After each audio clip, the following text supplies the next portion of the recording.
Hi everybody, it is almost 7 minutes after the moment when I press the go live button. Finally. I'm about to use this time though to run our first top of the hour 3-minute ad break. We're gonna do that with some consistency at the top of every hour to tell the pre-roll to go on and scoot. We'll have an hour of playtime together. We'll press that button, we'll ride that wave, create 3 additional minutes for you to assess and achieve maximum co's, mamas.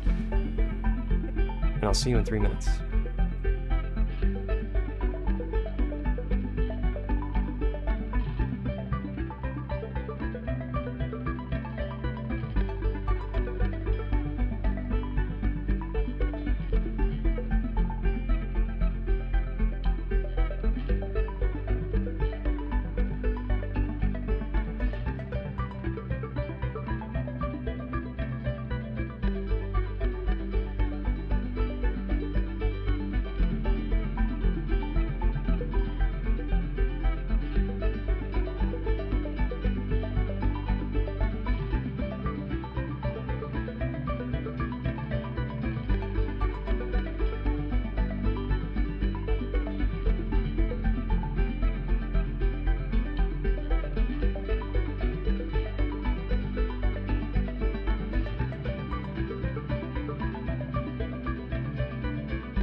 Grams!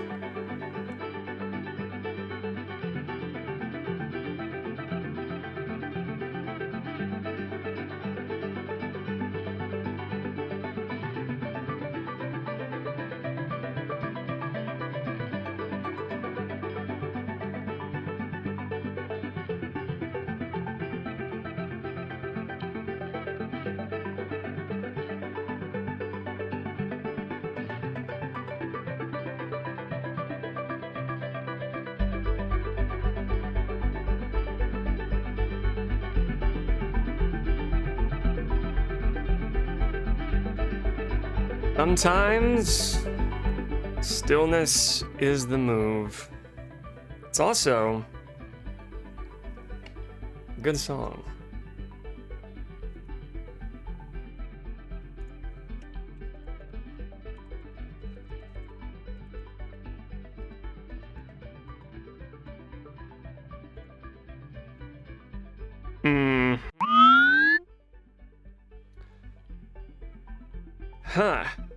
You know, top marks for yesterday for being exactly on time when I wanted to start stream today. A mere 2.5 hours. According to my Game Boy, a mere 2.5 hours passed when I had posted previously. I made a little flyer for the whole month. Posted previously. I'd be expected to go live at 5 every Sunday. That's okay, you know. Ad hoc, whack-a-mole type of shit had to be massaged, navigated, accommodated, adjusted for. and commensurate stress managed along the way. Which is, I don't want that to be a pattern. You know, if it happens 3 times, it's a pattern. Twice is a coincidence. 3 times a fucking pattern. So far, it's 2 out of 2 streams, just twice. It's not a pattern yet, it's a coincidence. And I do wonder what it'd be like if I were a kite. In the next fever dream, I'll tell you about it. Next fever dream, I'll tell you about it. Life happens, we reboot, that's right. I paused, I checked my own inventory. Took it slow. I had to update basically everything here. Started with OBS and then figured, okay, while we're at it, nothing else is clicking, connecting. Let's check for firmware updates on everything else that's connected to the stream and make sure that's gonna stay communicative. Have some nice bi-directional engagement there. The way we like it here. Yeah, working my way through the VIP list to make some cute little sound bursts for everybody too. X Grams, did y'all get to peek in Vila's stream earlier? I had her up, but I didn't get to catch much of that as I wanted to. Sound, I do want to see your photos. Where did you take them? What were they about? Are you telling a story? Was this for journalism perspective, more for a self-guided window into your world? As motivated by your distinct, unique posturing and shutterbuggery. You had a nephew's joint birthday party. Wait, nephew's joint birthday party? There's more than, like, twin nephews? What's going on here? Nephews.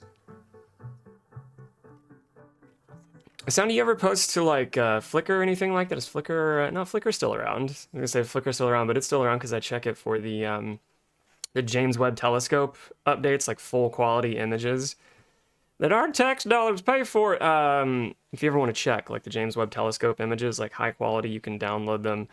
Images of like, oh, say your favorite new nebulae. Might be waiting for you there to just yoink and save as your new wallpaper or whatever. It's all there. But yeah, Flickr is still a thing. I asked because I used to like semi-consistently post photo updates there all the time. Because it wouldn't compress anything. You could save all the EXIF data if you wanted to share that with someone else. You didn't have to, but some people are really selective and private about like their signatures on the EXIF data, and they didn't want to like give away their trade secrets of like where their aperture, you know, their f-stop was and what their ISO was for a setting, and I didn't give a fuck. I'm like, yeah, if you like what you see here and you want to try to recreate that photo, here you go. In any case, I haven't posted there in years. Like 3. So with DeviantArt, even more of an internet artifact from the way back. I like it. That's right. We do need to do another big update. Haven't touched it since 23. I imagine, yeah, you've got quite a catalog to throw down. I'll have to take a little pause between responses here to make sure I'm not responding to sound or grams in the same way. The purple text on my end is beautiful. I have to make sure I'm selecting it separately. Oldest nephew is 5, youngest nephew is 1. They have a birthday 4 days apart. Hot shit! I love it when that happens. What do you call that? Something cousins? No. Something brothers. It's like Irish twins or something. What's the term? Is that even... That feels, you know what? After I've said that, I'm like, okay, is that one of those things I heard when I was a kid that is like culturally problematic? Is that worth repeating? I'm gonna bite my tongue before I bother repeating that.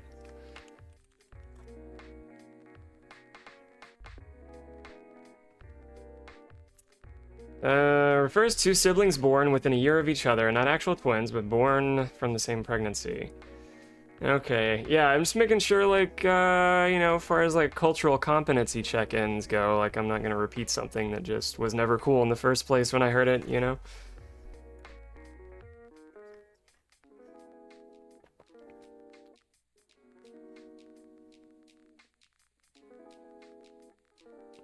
Example, as a child, hearing the phrase Indian giver, and then learning, not terribly later, how fucked up that is. Like, maybe completely eradicate that from your vernacular. Unless you're using it as a teachable moment. I.e., now. Yeah, no?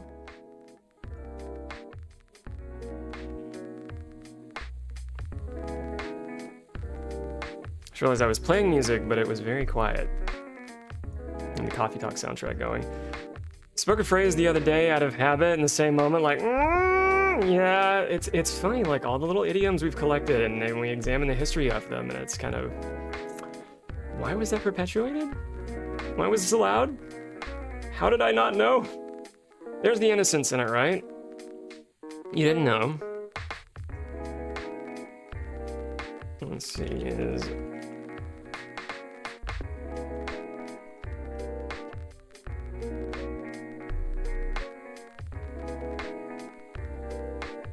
So of course, yeah, I think there is some evidence to support that it was used in a derogatory way. Let's see.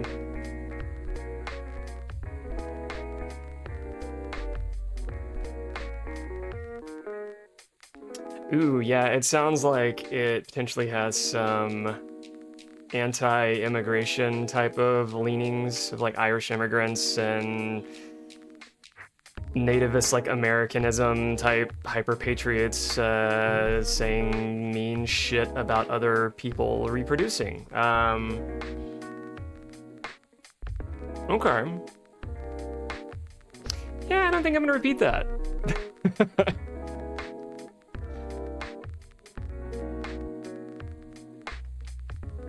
I mean, yeah, and it's just like anecdotal gleaning from like Wikipedia. And a few other little articles, but I mean, none of them appear terribly scholarly, but all the same, there's some consistency in what's being reported of more than one site saying like, yeah, this is used to slander or as slang.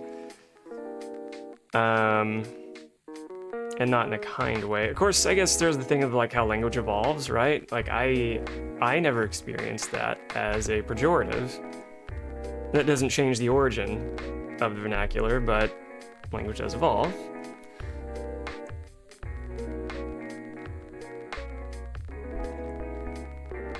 My favorite moment learning, or my favorite learning moment is Cardi B using the slur towards Asian Americans to describe being high and genuinely not knowing the context or meaning of unlearning it in real time.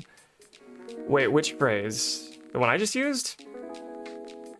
It's like, okay, Cardi B, we love the work, we love growth. Yeah, we love humility. We're big fans of humility. Not big fans of narcissism overriding the opportunity to like recognize, yeah, maybe not cool. Let's be open to change. Let's be curious. The C word. I take it it's not cunty. Something else. Oh wait, I see. I made the connection now. Okay. I probably have an idea what that means. No. I know that one's very wrong.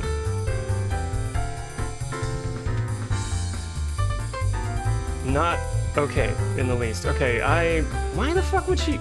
I guess same thing. If it was presented to her with innocence and not an understanding of how demoralizing and insensitive that would be to use, I guess she could carry that for years and not understand how mean that is. But like I said, she changed. It's just like now I'm pausing, like who could she have encountered over the years that would have not explained to her, like, hey, this is bad. Some things are harder to imagine, like explaining away, you know?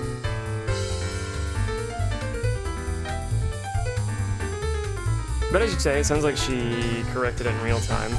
Speaking of corrections in real time, we got some lovin's, we got some sugars to give out sounds.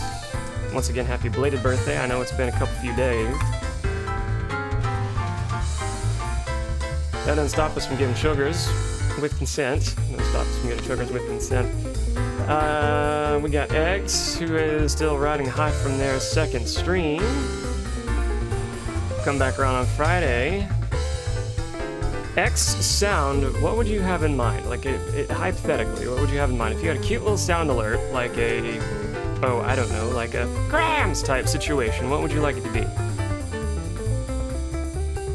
Or you can kind of point me towards like a favorite cartoon or movie or something and try to find something quotable from that. If it's available, or you can just send me something.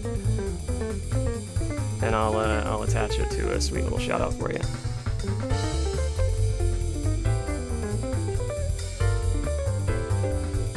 You're doing amazing, sweetie. Thank you. We can't have that one. That one's attached to Heather. But yeah, it would be something like this, actually. Like she was a fairy. We do that. Cute little sonic pairing happens there, and you get blurb, and then you're directed to somebody's stream. I don't know. It's I know on Horror's channel I've got into in a Barry White's Can't Get Enough of Your Love. It would have to be very brief so as not to get the VOD muted. I'm gonna get like any strikes from the copyright monitoring bots, agents, and otherwise out there, but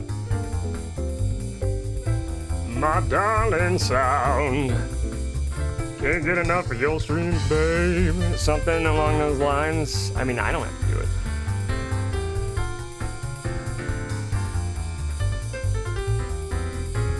It'd be like a clip from, I don't know, Johnny Bravo, Dexter's Lab, Ed, Ed and Eddie. Why am I going that direction? I don't even know if you like those shows, but just examples. Well, ponder the 8-ball. Let me know. Do let me know. Holla at you, Hogue. Let me know.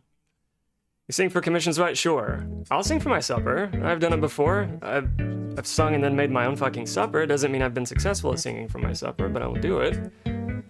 Motivates me. Singing's a grounding exercise. Highly regulatory. Helps me cook. Instead of screaming fuck, sing it. For example, when I realized that my sink was scalding my fish instead of thawing it, instead of going fuck, I went fuck, and it really soothed me. It was like a salve, an emotional salve, much in the way that Veggie Mans is. Veggie Mans, thank you, Veggie. For lovin's, thank you. That gets us one sub closer to the Dionysus cosplay. Now that's 17 away. Now that's 17 away. Getting cute. Getting cute. Veggie, I really appreciate everything you're sharing in the Discord. There's that deep dish pizza? My god. That looked divine. I've had one slice of what I was told was a deep dish pizza before, but I don't think they knew what they were doing. I think they fucked it up. I think they presented a falsehood. I think I ate a lie. It's like drinking decaf. I'm drinking a lie. You're consuming naught but a falsehood. And I know I can do better. Like what you had, unless I'm overestimating what I'm seeing, like with the tater tots photo that you shared. Those looked idyllic.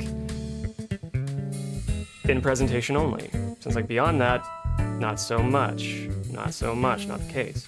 And therein lies the problem with eating with their eyes. Of course, we eat their eyes first. Plate presentation pretty food isn't always tasty food.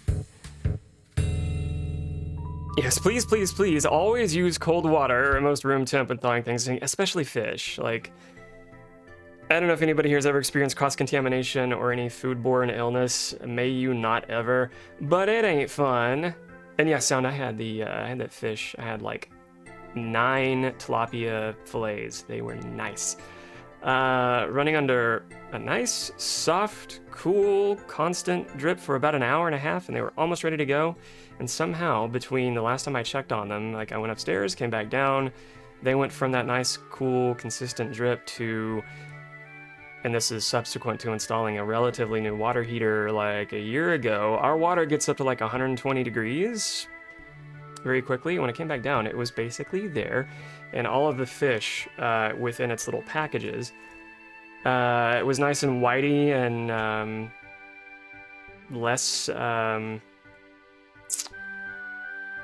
actually, I guess more spongy. They appeared cooked in the bag, was the thing. So it was kind of like, and that was one thing I noticed, like, maybe 45 seconds ahead of going live, so I had a little shit fit. The moment I noticed that, I was just spinning around like singing, not mumbling, a multitude of a celebration of every swear, I think. Sous vide the fuck out of them inadvertently. I wouldn't recommend it. There was no seasoning. They were seasoned by the lovely calcified water that we have coming out of the tap. Any tips for cutting onions? I'm usually super sensitive. Not really. The best tip I have is use a very sharp knife. Actually, Sound Ninja is probably the closest to a more culinary expert that we have here. But from my understanding, the little gassy pockets in any onion are more likely to emit and reach our eyes and our sinuses and activate the... is it allicin? I think it's allicin that's in garlic and not onion. I forget. I'm misremembering its time. But what I was told, and I think there's some evidence to support this, is that the sharper your blade is when you cut through the onion, the sharper the cut, the more fine it's going to weave through the onion, and not as coarsely open up all those little gassy pockets in the onion, such that it'll be less likely to fuck with you. If tears was the problem.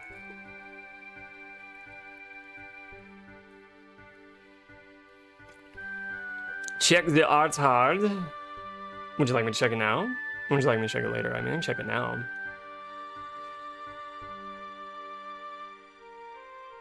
The tots were sad. I was very sad. That's the one thing. It was one of the most annoying things. If there was like a top 5 annoying things, especially for me, it's spending money on bad food.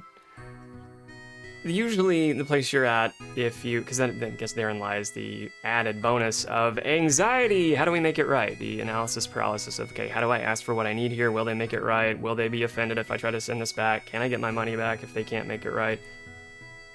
A lot of questions come up if you've been served something you don't like.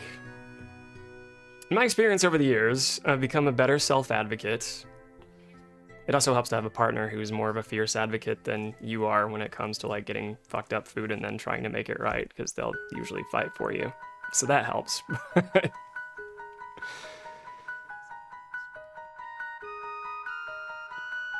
As far as cutting onions, yeah, chewing gum can help. It really bugs if you wear goggles, as the juice of spraying can get you. We got some onion gogs. It's a thing. It's a height of fashion. Height of culinary fashion. Also, otherwise heard if you spraying your knife with a little oil can help seal it as you cut and prevent the spray too. That's not a bad idea, especially if you don't have means to like sharpen your blade too fine. I just sit there and take it. Most of the time I do too. So basically it doesn't mash the heck out of them with the... So basically don't mash the heck out of them and release vapors. Yeah, that's it. Don't crush them. Don't crush them like garlic. Nice fine cuts with a proper blade. Your least fucked up knife. Use that one.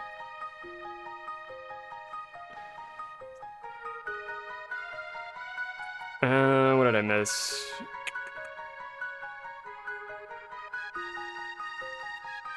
Oh yeah, art hard. Art hard. Arted so hard. Oh, you got the blood moon, bub. I'm gonna show it. I'm gonna show and tell. Goodness gracious, that looks good. That looks good. You have like an L lens? How did you, I guess for the big DSLR lens, you could probably nab that. And you caught a lightning strike. Even cooler. Yes, we will show the class. So long as we didn't lose this source. There we go.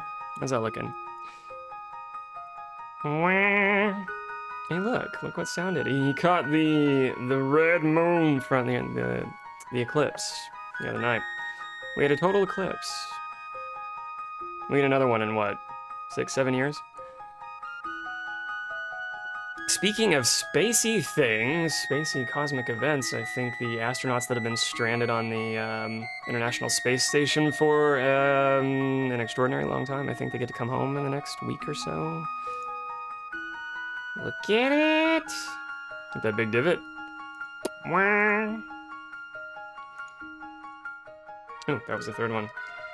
Oh, nice! It's like just ahead of Totality. I guess they all are. It's like closest to Totality, and then outside of it, 3 different phases along the way. You must have been up late, because around here, I think it was like almost 3 a.m. to catch that. It got problematically cloudy here. Like, I peeked at it around midnight, waited a little bit of while, came back out after stream that night, a couple of other times, and there was just, unfortunately, no break in the clouds. Oh, it was 130 for you. Okay. You got a 2x doubler and a 160 to 150 to 600 millimeter. Okay. It's technically a 1200 millimeter lens. Versatile. Also, don't use those draw-through sharpeners with the angled stones. Learn to use a real stone. It's much nicer on your knives. Oh, like a proper block?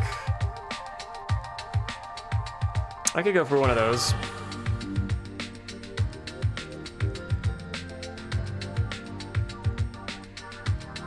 Yeah, the only sharpener I have is the one that came with the knife block. The original one, it's just like that sharpening rod. I'm sure it has a proper name. Blade rod. I don't know. And a good skill to learn, right? You're only going to presumably be using cooking utensils and doing prep for as long as you are dexterously able to do so, right? Big lens is the Sigma DSC Contemporary 150 to 600. Sigma, those are good lenses. I opted for a Sigma over a first-party lens with Canon a while back, and I think that was my second most used lens after my Nifty 50. I use that Nifty 50 millimeter like portrait lens more often than not. That's a steel. It only hones cutting the existing edges by an Arkansas stone. I'll just make a note to do that like now before it goes poof. In my tabs of plenty, it will go. My tabs of plenty. Tight sound. Thank you for sharing these. I believe the word is aleatoric. Aleatoric, the coincidental luck arriving at something like that happening, catching a lightning strike. How cool.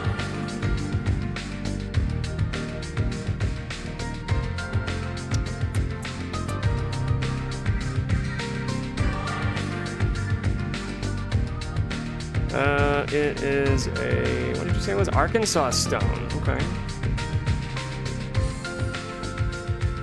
Provided I don't have to go to Arkansas to get it. Not that I need an excuse, I have grandparents that way.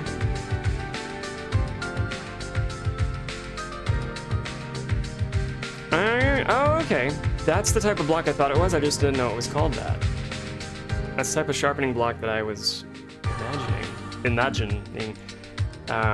I didn't know they were called Arkansas stone. Cool, and they're cheap. They're between like 12 and 40 bucks. Okay, some of them are like 75, I don't know.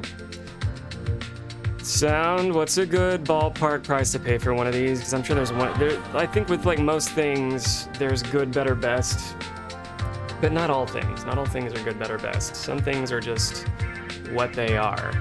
Like table salt.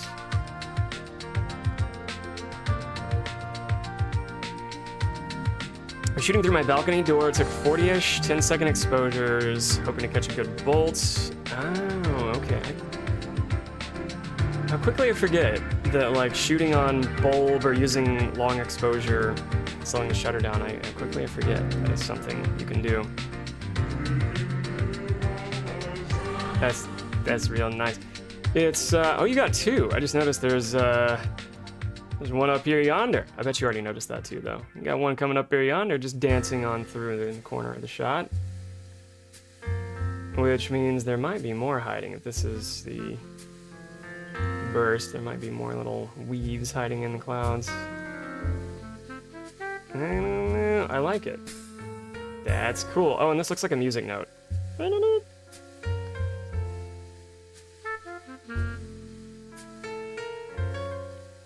one more thing. Got a music note in there.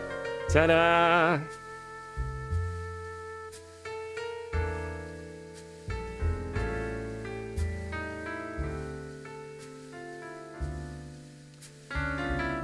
There was so much lightning. Wouldn't be surprised if there was more tracers in that shot. Yeah, I don't know if Discord...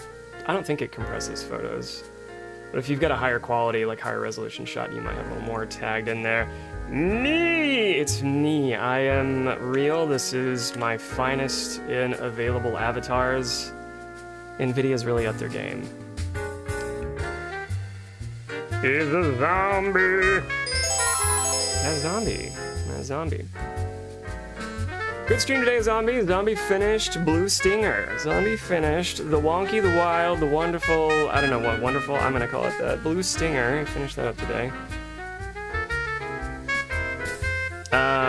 What I didn't gather, and now that you've had time to process, post hoc analysis. Post hoc analysis of Blue Stinger. How you feeling about that? I had a feeling this might be the day. Unlike Legend of Legaia, that game has an end. That game had an end.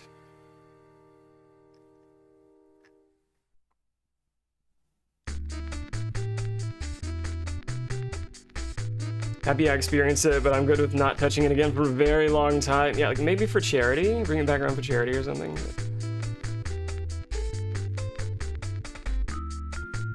It was fun to spectate. That was another one that was very fun to spectate. I don't know that I want to play it. I'm glad you played it. I was happy to co-pilot that one.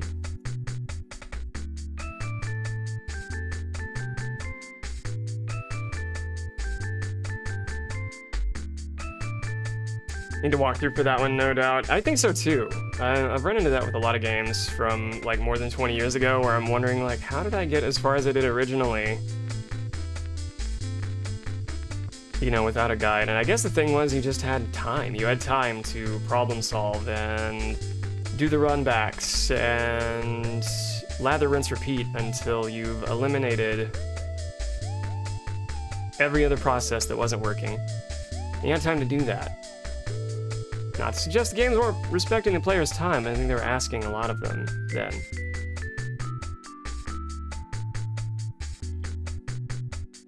To the point where the challenge becomes questionably rewarding if it takes that long to solve.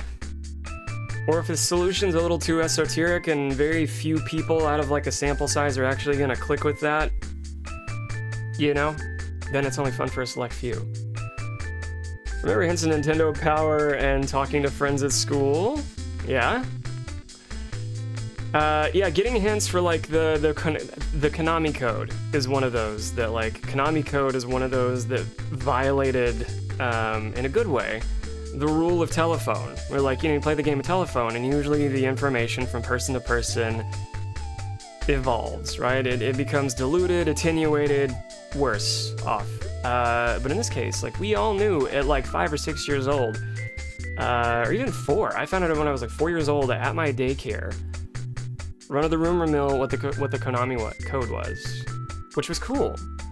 Because so many other things that became run of the rumor mill later that were not necessarily gaming related, were just patently like untrue.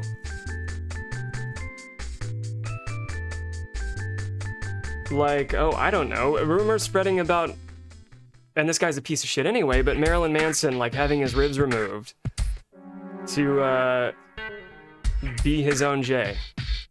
Like that rumor spread by the time I was in like the 4th grade. And people from like Iowa to Texas somehow knew what it was without the fucking internet. Same thing with the Konami code, but that was way more reliable. Why? Because nerds check their bona fides.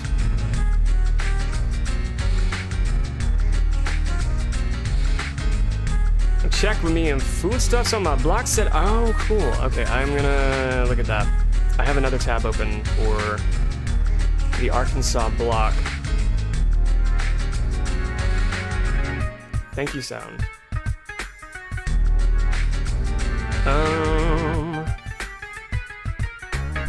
my clock looks trippy on the lens. Okay.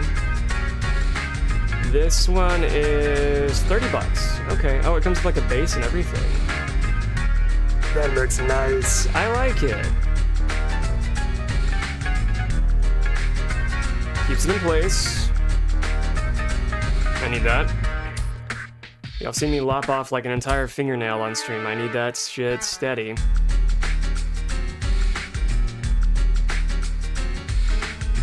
X, I occasionally pick up an old copy of Nintendo Power if I can find one in good shape.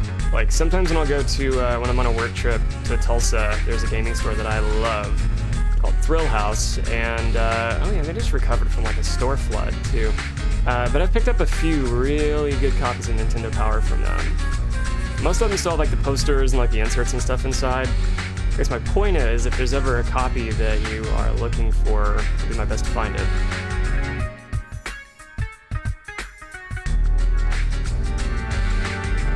I knew the Mortal Kombat blood sheet at the age of 4. I knew this because that's another one that spread really quickly because the Super Nintendo version was released with, I guess it was just meant to be like spittle. I don't know what it was meant to be, but not blood. Nintendo was a little squishy about anything mature rated.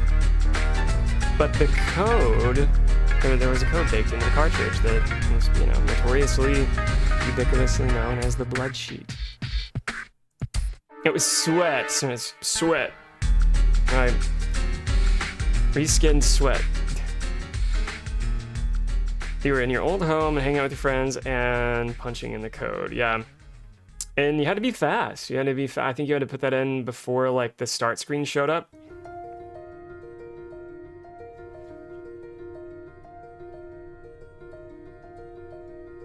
I still have one with my one with the Legend of Zelda. Ooh. Like for the Super Nintendo or for Famicom, the NES.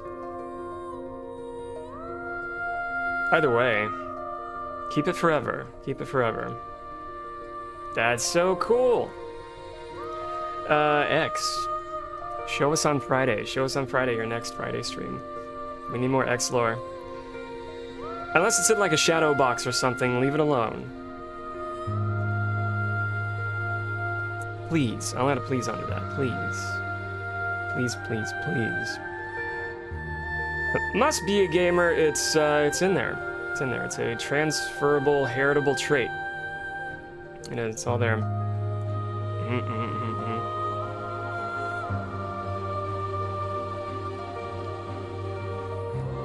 We got Arkansas Blades, let's see, I think I've just got a few copies that piqued my interest. One of them was because it had Earthworm Jim on it.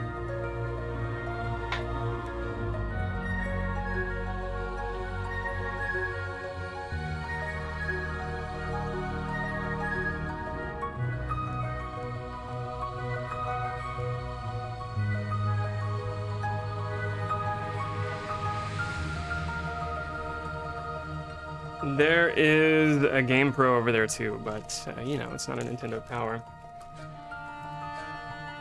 I'm a big fan of Earthworm Jim, but not so much the creator of, or at least the main illustrator of Earthworm Jim.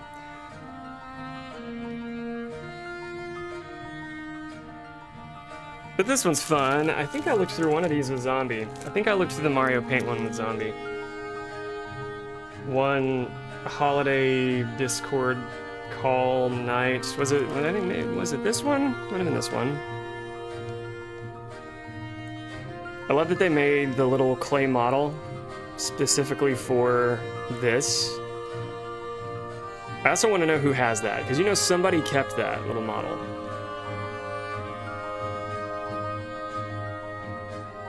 He's standing on a mouse. I've got my own SNES mouse back there in a complete in box Wario game on the SNES that only released in Japan. I'm waiting for a special occasion to break it out. Maybe for the fundraiser in April, we'll take that out of the box and play it. I'll have an excuse to test my mouse out with the mouse pad. Killer Instinct Gold. So you know I didn't have a 64 when I was a kid, but I was obsessed with my friends who did, and I remember playing that on one of my besties at the time, 64, and loving it, especially the music.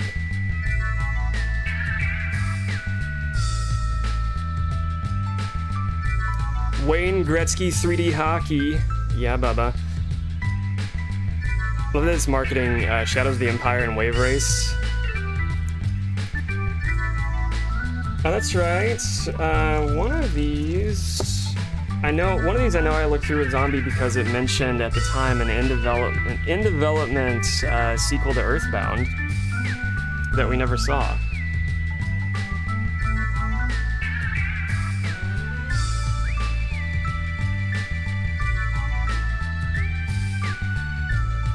You can feel this music in your soul. I hope it's not activating in a stressful way. Like you hear the music and you're like, fuck, my muffler was stolen. I gotta get my muffler back. There's my modest little collection. We'll get some more and I'll find one for X too. No!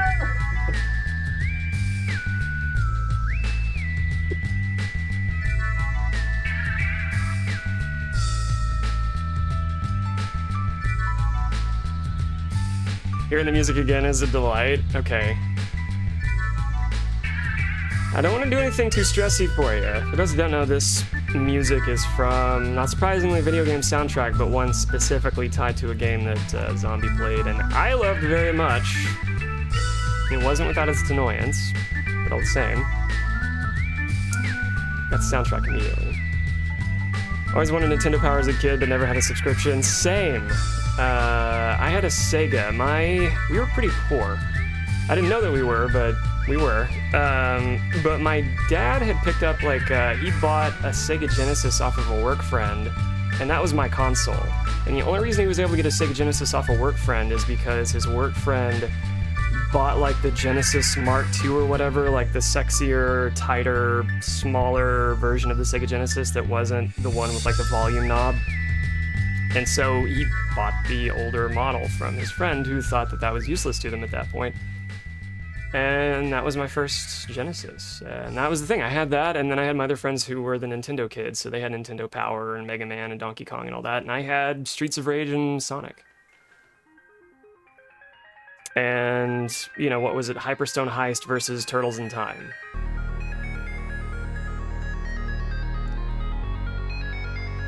But it was nice, we could, at an early age, we were learning to share in our resources. We're learning to socialize our gaming.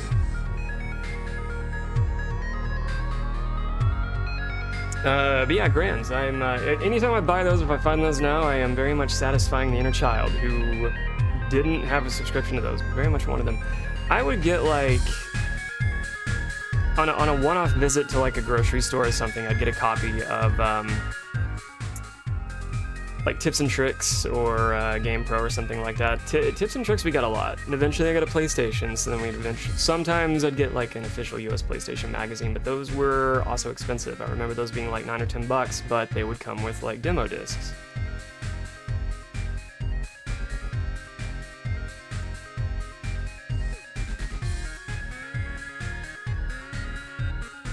And several of those too planted seeds for games I wouldn't play until 20 years later.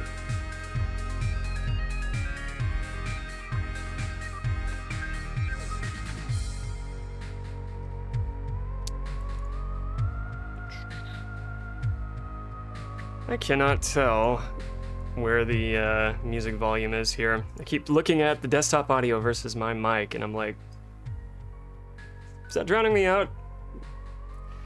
Every song's different.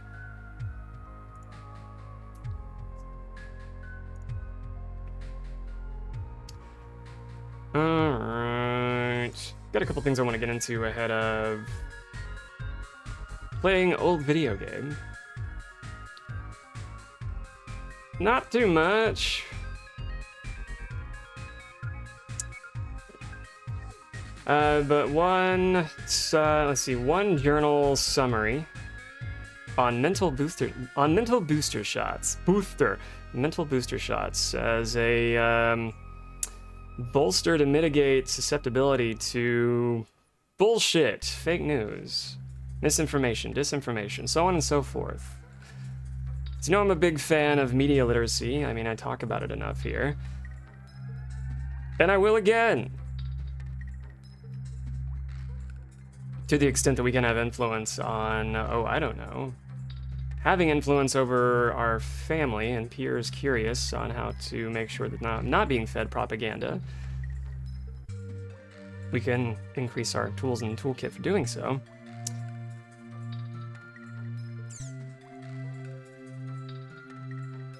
Similar, my parents got us the Nintendo Entertainment System, but Game Boy and the Super Nintendo were too expensive, so I've been trying to backfill some experiences by an adult. Okay, yeah, that was the thing. I remember my grandparents got us a Game Boy, and of course I ended up kind of taking it over. But we didn't have a Super Nintendo. We did have an NES, though.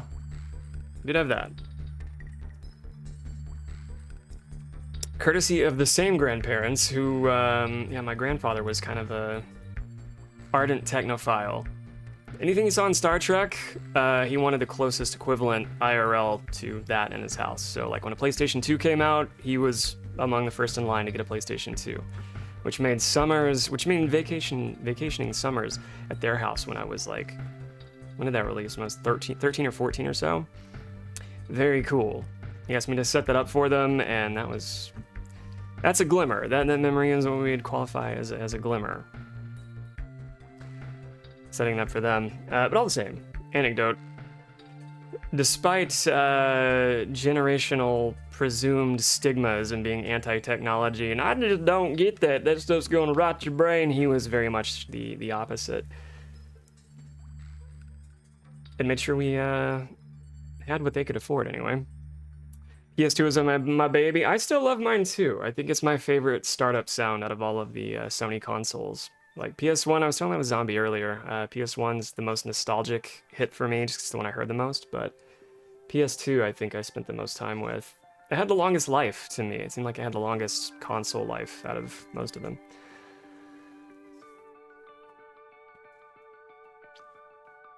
I'm like looking over here because I'm like, I've got it right here. I just haven't fired it up in a while. I think the video output on it may be diminishing. I wasn't ready for that. And we start ascending. Levitating a bit, yeah. We'll be playing the PS1 a little bit later. This shouldn't take too long to get through, though. This caught my interest, I don't know, like a couple hours ahead of stream. On mental booster shots to strengthen resistance to fake news. New research reveals that short memory-focused interventions can help individuals resist misinformation more effectively and retain those skills over extended periods, acting as psychological booster shots. I love the verbiage. The study evaluated text-based messages, videos, and interactive games that teach people how to spot and resist misleading information.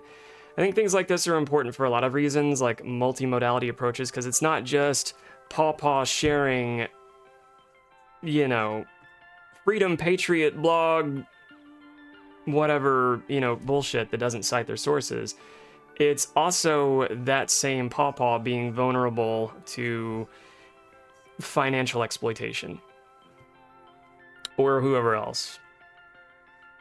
Perhaps the sweet little Meemaw, who never broke away from that paw, also vulnerable to financial exploitation by way of a text message, or voicemail, or whatever else. Or if they were a little better primed for that, it minimizes the risk of them being as vulnerable. Or victim of, you know, abuse, neglect, exploitation, so on and so forth. Memory-focused intervention showed the greatest long-term effectiveness, suggesting regular psychological boosters could enhance misinformation resistance, which doesn't sound entirely different from just practicing, you know, any kind of coping tool in general.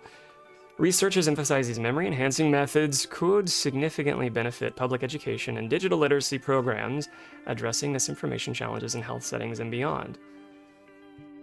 Hi, Sultry! Welcome in. Good to have you. Get it. Oh, I didn't, I can spell. I assure you that was practice. That was practice. Which makes progress. Summarizing the article, the effectiveness of misinformation.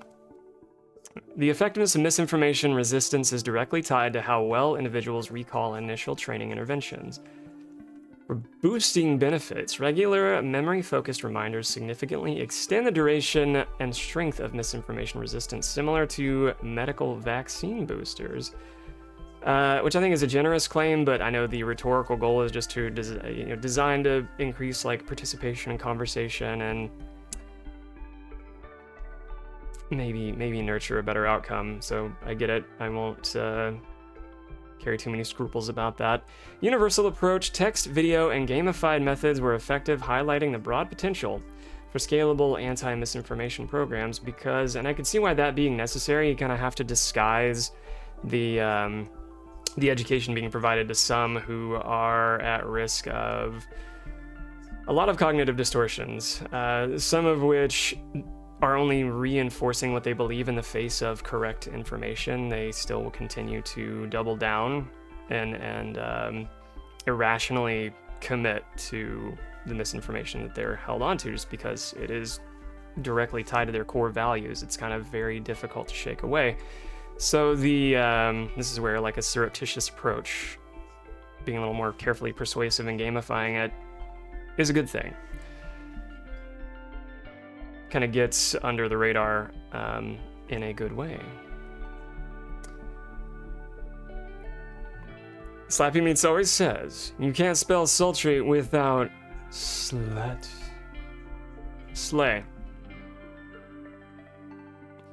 I didn't type that initially, did I?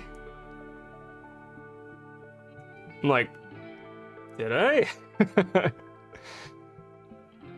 can try to write slutty. I came close. I'm salty. Salty.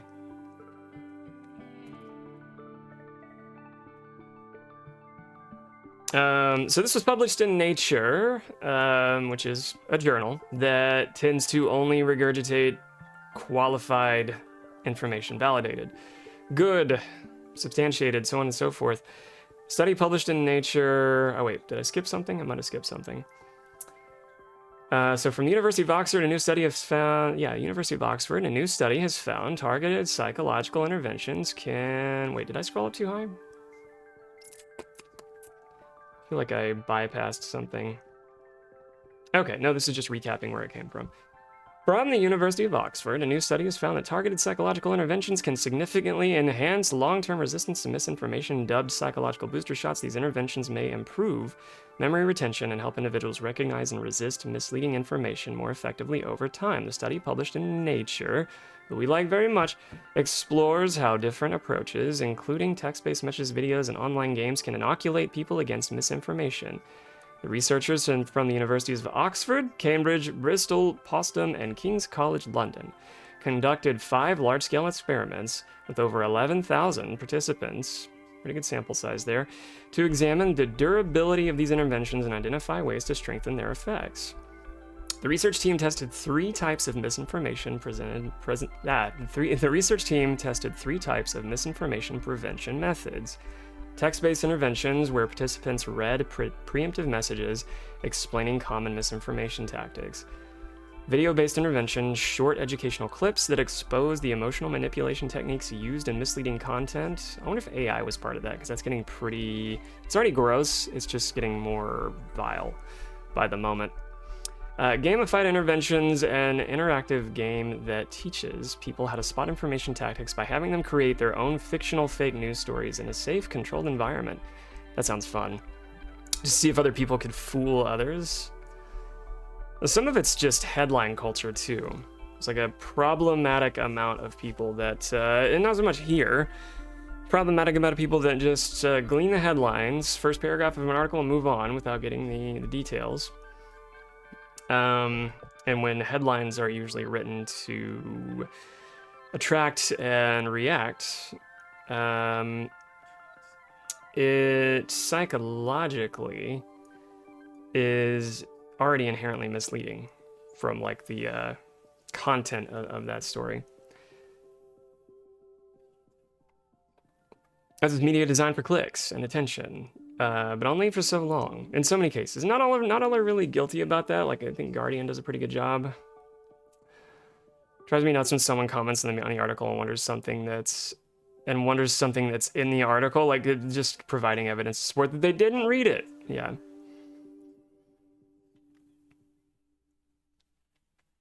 And you ask them, did you read the article?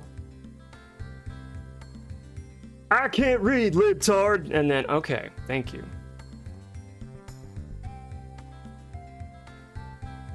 I'm so sorry.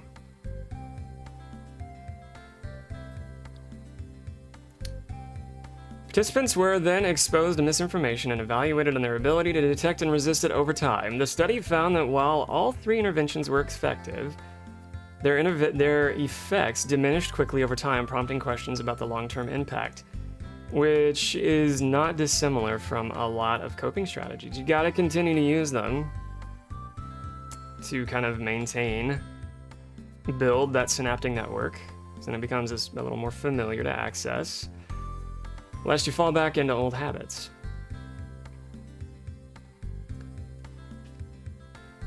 The Optimus Rathalos figure is finally available for pre-order. Good, good, good.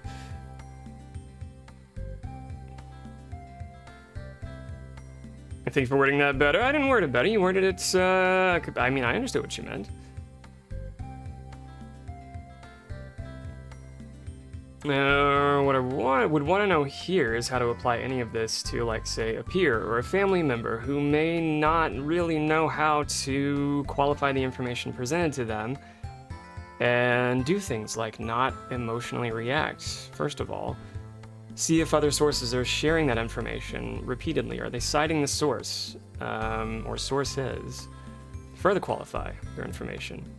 And if they're not seeing it repeated, regurgitated, if they don't see sources are cited, if it is more opinion-led than objective and fact-based, then it gives them a better kind of identify friend or foe detection on media literacy, such that they may not want to engage further or share that article with someone else.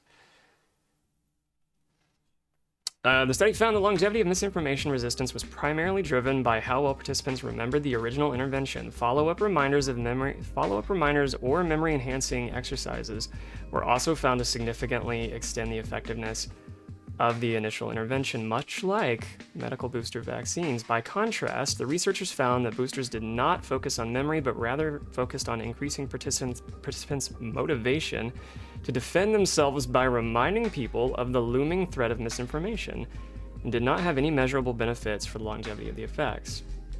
Lead researcher Dr. Recohen Mertens, is it Mertens? Mertens, maybe it's just Martins, from the University of Oxford Department of Experimental Psychology said, misinformation is a persistent global challenge. What would you like to know? What would you like to know?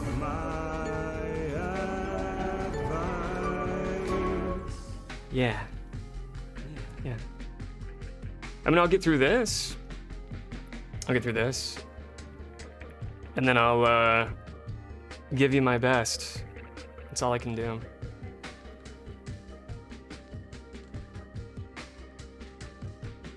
What would you like to know?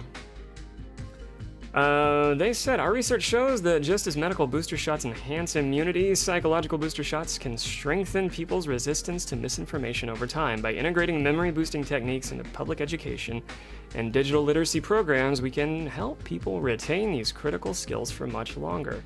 There has to be like social adoption. There has to be other peers interested, motivated, curious about it. That bolsters some resistance, fosters trust, engagement. That all needs to be there.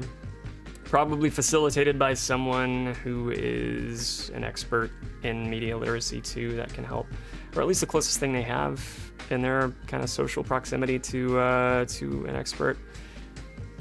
Professor Stephen Lewandowski, chair in cognitive psychology at the University of Bristol and a co-author of the study, emphasized the generality of the findings. He said, I like this because with any research, it's always important to acknowledge the weaknesses of it so that further research can build upon those weaknesses and make it a little more robust. He said it's important that the effects of the inoculation interventions were nearly the same for videos, games, and text-based material. This makes it easier to roll out inoculation at scale and in a broad range of contexts to boost people's skills in recognizing when they are being misled. The study highlights the urgent need for scalable and more durable misinformation interventions and highlights the importance of collaboration between researchers, policymakers, and social media platforms to integrate these insights into public information campaigns. All of this is great to know. The problem is the privatization of closely guarded information. So a lot of medical journals are going to be behind a paywall anyway. And some of that same model is being applied to, closest example that comes to mind is like the New York Times, pay to play. And that pattern of pay to play for reliable, sourceable, citable, qualified information, like there's an increasing concern, both my opinion and I would dare to say objectively, an increasing concern of reliable information becoming more privatized, more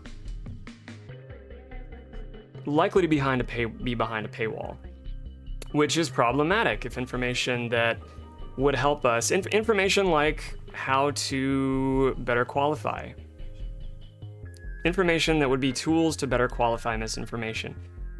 We know about it now. We know about like a hierarchy of research and what makes it stronger, what bona fides would look like citable sources, who else is sharing information, is it more opinion-led than fact-based, all of that and more. Like we know that, but there is a concerning, again me hypothesizing, concerning pattern and increased frequency of information like that on how to recognize any sort of red flags in misinformation, disinformation, or otherwise.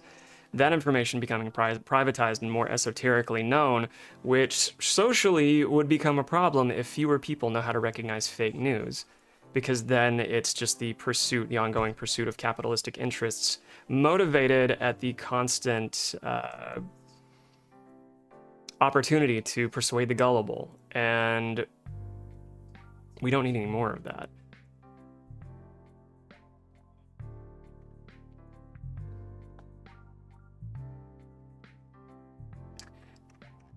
In any case, radical optimism, we hang into that, and we'll teach everybody while we can, resource everybody up while we can. I think I'm still motivated to do that. I haven't given up hope yet. One of the biggest ties to like reactivity with a lot of misinformation, so what I was saying is about like headline culture and why we feel compelled to just like engage, react, reshare, and why some may reshare in advance of like even reading the article. A lot of it comes down to our motherfucking amygdala, a little almond-sized object kind of in the center of our brain. It's the seat. It is I would consider it the crown, the seat of a lot of our emotional core.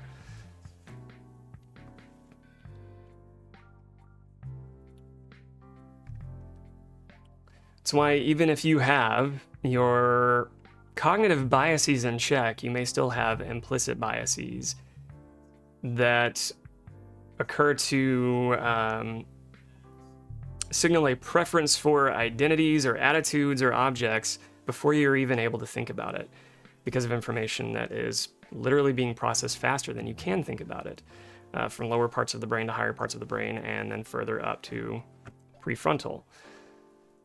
The favorite to activate brain of extreme learning media. And that's the thing, like a lot of the reactionary content designed to be regurgitated and emotionally led, and you hear the phrase like fear-based rhetoric, anything along those lines, is designed to activate our amygdalas. It's there, it's fired up, it's there to protect us, like so many things in our brain designed to keep us alive. And identifying safety and where we can find it and drive for, securities of all types. But it gets excited. The amygdala is recognized as it's cutting off some of the article, isn't it? Shift, sultry, I'm coming to you. Just want to wrap up this thought. Wait, why is that stretching? I don't want to stretch it. I want to not cut that off. There we go. Alt key. The amygdala, right there, kind of in the middle of our brains. Weep. There's your occipital lobe, brain stem, midbrain limbic system, and within the midbrain limbic system, your amygdala, and then on up yonder, the parts of the brain that develop last, right here, prefrontal cortex.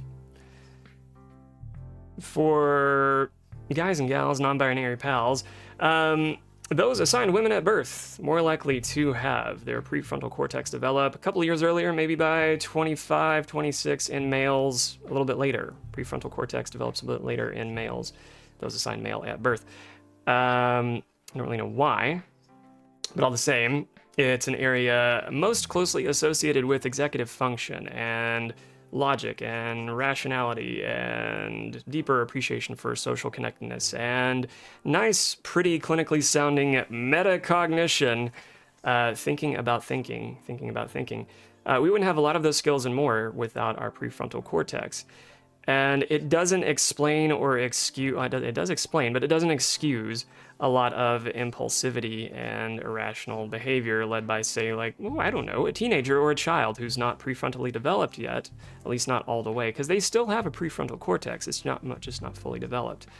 It will be developed a little more proliferate and robustly and responsively if we're teaching anybody corrective behaviors, social skills, anything along those lines while the brain's developing, making better use of that executive function area.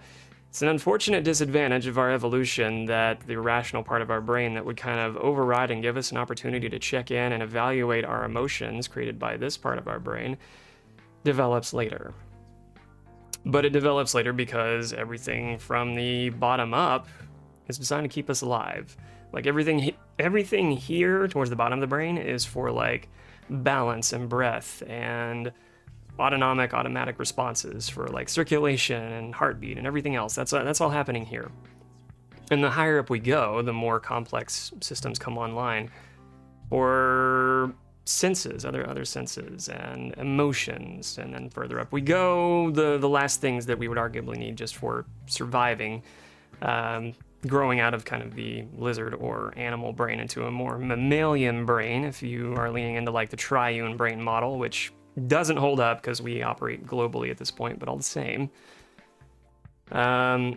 Still, to me, kind of an inherent disadvantage that the part of our brains that we kind of celebrate the most when it comes to thinking about thinking and talking about things like poetry and why we enjoy video games or having coping skills to pay the bills or whatever it is.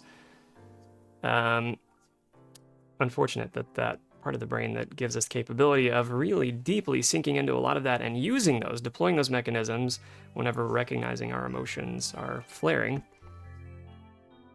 kind of develops later, at least finishes developing later. The amygdala is recognized as a component of a group of brain structures referred to collectively as the limbic system. When I was taught it, it was referred to as the midbrain limbic system, but I guess the midbrain there was just to better identify where it is within us. It starts with our central nervous system on our spine and then works up to our brainstem and then up. That's kind of just how our brain develops. That's the TLDR version of how our brain develops anyway. It's thought to play an important role in emotion and behavior. It's best known for its role in processing fear, although as we'll see, this is an oversimplified perspective on the amygdala's function. I will drop this here too, because Sultry has a question I need to answer probably ahead of taking an ad break. Where are we on that anyway? I probably am pretty close to needing to take an ad break. How close are we on that? Oh, soonish. It hasn't prompted me yet. We're okay. Sultry asked, how do I deal with people asking me about why I wasn't at work for 2 weeks when I don't want to talk about it is all, but I don't want to be a dick? What do you feel comfortable sharing? What do you not? And I don't mean here. I mean in that space. And do you have a situation where you've been in the other party's shoes? Have you been in a situation where you've been the person who was curious about why someone else might have taken a leave of absence for any reason? And when they returned, whatever information you got, the ultimate response is, oh, okay. Whatever information was revealed, or privately held or otherwise, whatever you got was the ultimate response, oh, okay. Or was it something more judgmental, like, oh, they went out because they needed to go to a private residential care center, substance abuse rehab. Oh, hiss, boo, because that would be mean. That would be judgy. That would be not okay. And therein lies part of the answer, is not disclosing anything that you would feel would be used against you, because some people are just motivated for the worst reasons to leverage emotional vulnerability. You don't have to tell them anything more than what you're comfortable with, but for the most part, the majority of people that you would work with are going to be on your side. They're going to be too busy in their own worlds, operating with their own 9-to-5, their own families, their own stressors, their own Twitch schedule, or whatever else, to really give a lot of thought to what's come up for you, outside of maybe, and what I would hope for, some empathy, some compassion. I'm like, a return to work, regardless of what information you give them. I would hope you're met with, I'm so glad you're okay. I'm glad you took that time to yourself. You needed that. I would want that for you.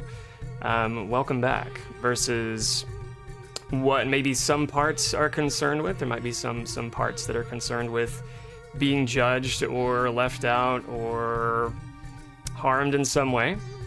I think that is a natural and valid concern for anybody who's been harmed emotionally in the past, especially for those who carry any trauma, social trauma especially. Because those same parts that have been hurt in the past are going to be asking, like, am I safe? Do I matter? Am I safe? Do I matter?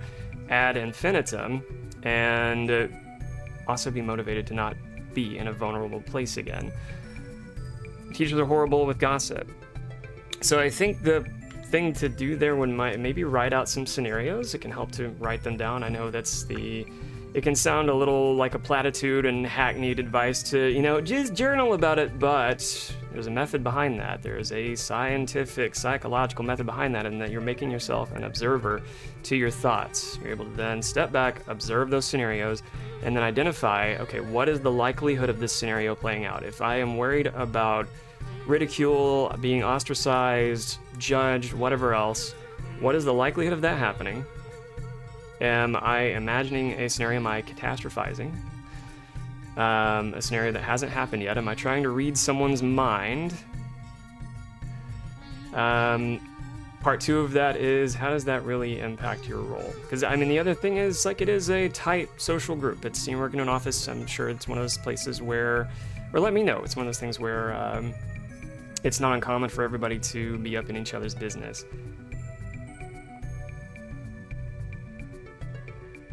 I don't want to explain it all. I can't even categorize it. That's okay. It's perfectly fine to be a little ambiguous with it, a little vague. We've talked privately, and I'm available to you. You have my phone number. Hi, Toast. Welcome in. For that matter, therein lies the benefit of peer support and kind of soundboarding with anybody else here, as to kind of maybe help you navigate how to do that, because it's not like it's not a black and white scenario. There's no clear-cut answer to what to do with that, and so therein lies kind of the nuance and maybe a little bit of the analysis paralysis. But it sounds like your plan is you're going to return to that space. You want to be better prepared emotionally, and maybe for whatever resilience you can kind of bring with you there. For whatever reason that you needed to step away, if you need to hear it again, there is zero shame in needing to step away and take a break. You're human. You have a carrying capacity. You have a allostatic load. Is everybody familiar with allostatic load? I'll pull it up. And once that is exceeded, once our allostatic load is exceeded, if we've ever been to that brink, we burn out.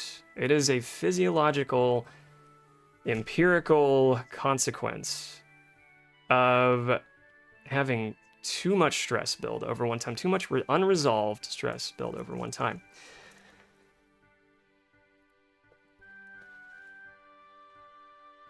And so you need a regulating event. You need several regulating events, reorienting events when that happens. Anything to communicate safety to the body after, and I would recommend anybody do this if you have an environment that you're working in that is chronically stressful, Whether you work in healthcare or not, if you're in a customer-facing, person-centered environment, dealing with people anyway is going to be stressful. They're complex, ambiguous, rife with nuance, don't have all the answers, and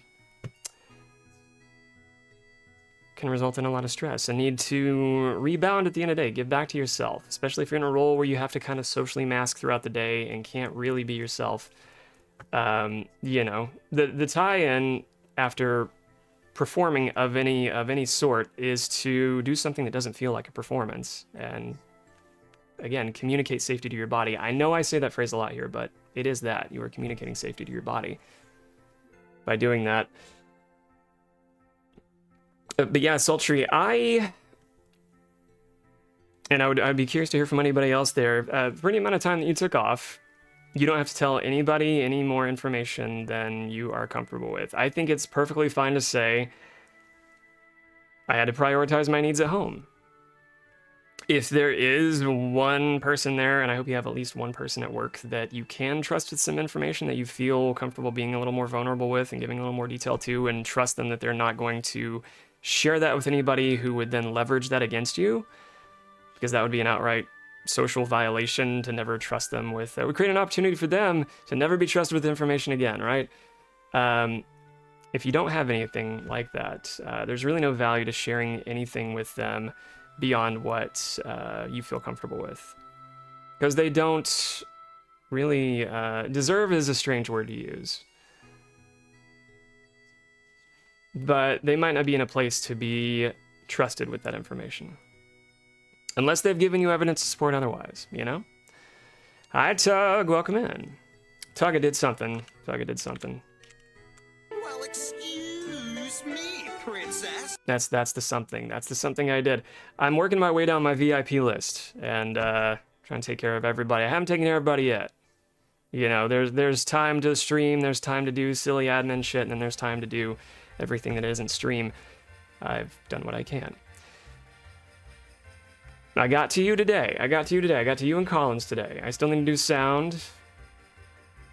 Well, excuse me, princess. That's right. VIPs can do that. We've got Toast in here too. Big fan of Toast. Toast, good to see you. Your teacher as well. You know the stress involved. Yes, please talk a little shop.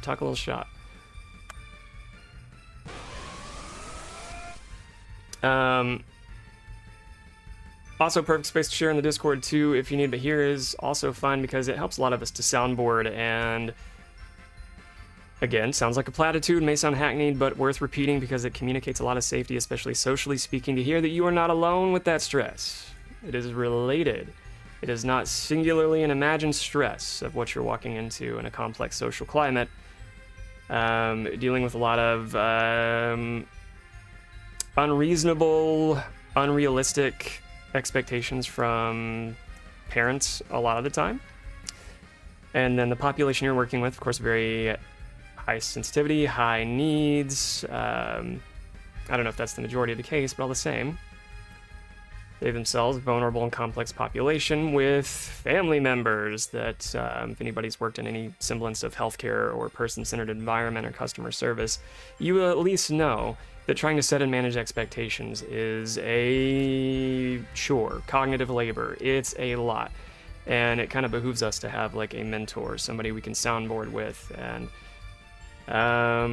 be reminded, kind of like with the article we looked at earlier about like having some tools to check in and then remember to use them, having somebody to do that with. Also, hi, Emmy Lou, welcome in. I'm answering a question from Sultry. It's just Sultry here, the combat queen, used my redemption. I've got a redemption here for advice. Plays a cute little song, and then I get to answer the question, and hopefully not sound in the least patronizing along the way. I think I can talk about allostatic load ahead of a break being forced upon us. Also, if we snoozed ads along the way, thank you for snoozing ads along the way. Oh wait, OBS doesn't let me do that. Can I snooze ads here? I think we've used all the snoozes. We might have used all the snoozes. Shit.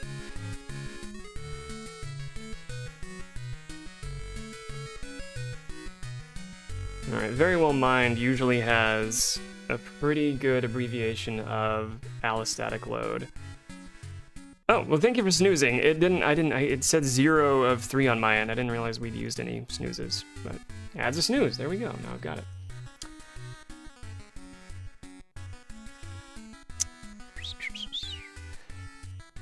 Oh yeah, Amy Lou. Had the idea, like, hey, part of me was like, hey, shout out Amy Lou, and then, you know, other stimuli. I came back around to it. This snooze, it does nothing. The ads started, did they? I don't think so. I'm not seeing the banner that they started. It was on a countdown. I don't think they started. Emily, you're very welcome. No, I've still got the button where it says press for 3-minute ad breaks, so there's no ads at the moment. We should be good. I saw the little banner at the top of my OBS that was warning me like, ads incoming, you got 10 minutes. And then usually I can tab over to my dashboard and tell them to scoot for 5 minutes or so. Not right now, come on back. You're knocking at the office, not right now, come on back. Give me 5 minutes, give me 5 more minutes. And the ad's like a petulant child. We'll come back around. But you said 5 minutes ago. I did. I'm so sorry, baby. Come back around 5 minutes. You said 5 minutes ago. I know I did, baby. I'm sorry. We have to do it one more time. It's the last time that I'll be allowed to. And that is Twitch. That's Twitch. That's why we do it. So we can practice our own distress tolerance in real time. There's the mental health reframe of Twitch streaming. We practice some stress tolerance here. Gaming does a little bit of that too. Where is my screen share? There we go. What is allostatic load? Allostatic load refers to the cumulative effects that chronic stress has on mental and physical health. More simply, it refers to the wear and tear on the body that life events and environmental stressors create. When environmental stressors occur that exceed an individual's capacity to cope, allostatic overload may occur. Allostatic load was introduced by neuroendocrinologist Bruce McEwen and psychological psychologist Elliot Steller in 1993. McEwen described allostatic load as a price people pay for adapting to stress. And I would add the caveat, adapting to stress and not having an opportunity to have a reorienting, regulating opportunity to, again, communicate safety to the body in a meaningful way. Because of the onslaught of stressors and overlapping stressors, without an opportunity to reorient and regulate and check in, we are by design going to, if we're not self-directing a shutdown, our brain and our nervous system attached to it are going to force one on us. And it's not pretty when it happens. Speaking as someone who has also had a panic attack on the job in a chronically stressful environment, I don't recommend it for anybody. So this is worth knowing. When faced with the stress, the body responds in a variety of ways to cope with the stress, or with the threat. Allostasis refers to how the body physiological systems change in order to meet the demands of the environment. This ability to adapt is essential for survival. While these processes serve an important role in helping us respond when we need to, they also come with a cost. That's the allostatic load. Researchers describe the allostatic load as long-term results of failed adaptation, or allostasis, resulting in pathology and chronic illness. To recap, allostatic load refers to the damage and stress can do in the body over time, while the physical reactions that stress creates plays a role in protecting the body in short term. They exert a serious and lasting toll over the long term. This can contribute to an increased vulnerability to disease. And all of this is the body that we evolved with, our central nervous system, and then the more complex, robust neurology that has proliferated along our lifespan and development. All of that doing what it's designed to do. What it evolved to do, which is keep us alive, keep us protected. It is adapting commensurately to the stress around us. And again, if we're not allowed or self-directing, because sometimes we're disallowed when we would otherwise want to self-direct. Sometimes we're disallowed when we would otherwise want an opportunity to self-direct. we're disallowed an opportunity for those check-ins to notice how stress is making us feel physically. And we notice that physical stress in our bodies. If we're not, because of the onslaught of stress, if we're not allowed to have that opportunity to check in, and then upon that check-in realize, okay, what tools do I have to be a cognitive salve here? To calm back down, to communicate safety to my body. What can I use here? Can I go to my car, put some noise-canceling headphones on, do a meditation, do some breath work? Breath work is going to always be one of the easiest ways to relax that nervous system that we are evolved to have. That again is trying to keep us alive, because it may be over-responding. The parts of us that think that we're still in the savannah being chased by a lion, when really it's an onslaught of emails, phone calls, and bitchy people that is making our bodies respond in the same way. And we need a break to soothe and regulate and calm those systems down, take them out of red alert. When we're not allowed to do that, and that pattern repeats over time, and we're devoid an opportunity to check in multiple times, our body's going to check out. It's going to force that on us. We're going to get those panic breaths more frequently. We're going to be in a hyper-vigilant state more readily. And largely probably never going to feel rested. Chronic stress and feeling burnout, usually paired with symptoms of never feeling rested upon waking, having lower motivation to do the things you want to do. Reduced enjoyment from things that you know you used to do. It's also pretty common with burnout, so if any of that's coming up, if there's a pattern with that, it's worth checking in. What else? More irritability, socially irritable. Dissociation may occur, checking out from reality. Again, that's a sign the body is showing up, trying to protect you from chronic stress, so more regulatory moments would be beneficial to have. And I would also, if allowable, reevaluate, the social climate that we're going to work in. Long-term benefits may not be there to return to expose yourself to that for another however long until retirement. All of that there.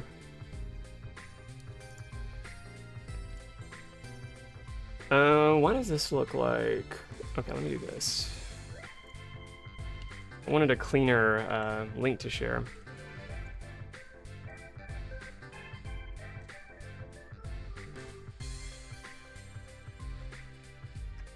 There we go.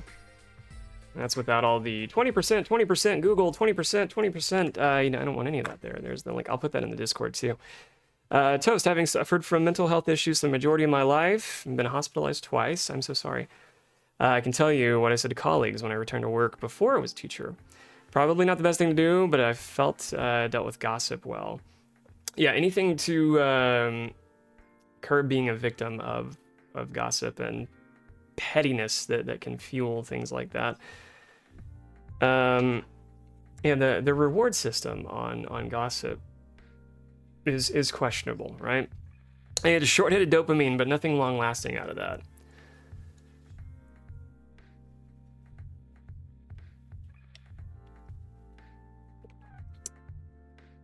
X, you're welcome.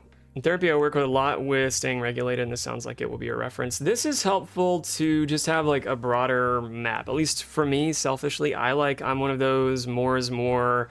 I like having a more robust understanding of kind of the constellations within us, because it's not just a list of symptoms and there's what you are. Right? We are a constellation. If you've ever seen like a cross section of a brain, you can pretty easily see that constellation there. And if you want further evidence of what that looks like, look at synapses firing. I mean, they look like little fireflies and Christmas trees and like a city within us. But also a constellation. That is us. Constellations of constellations, meaning that we are complex. There's no real simple fix within us, so when things do feel complex, they are. Which I don't know if that helps validate anybody's experience, but maybe it does. And the salve for that is help is available. Healing is available. Recovery is available. What's really unfortunate about a lot of trauma is that it happens fast. Healing from it happens slow. But, again, Help is available. Healing is possible.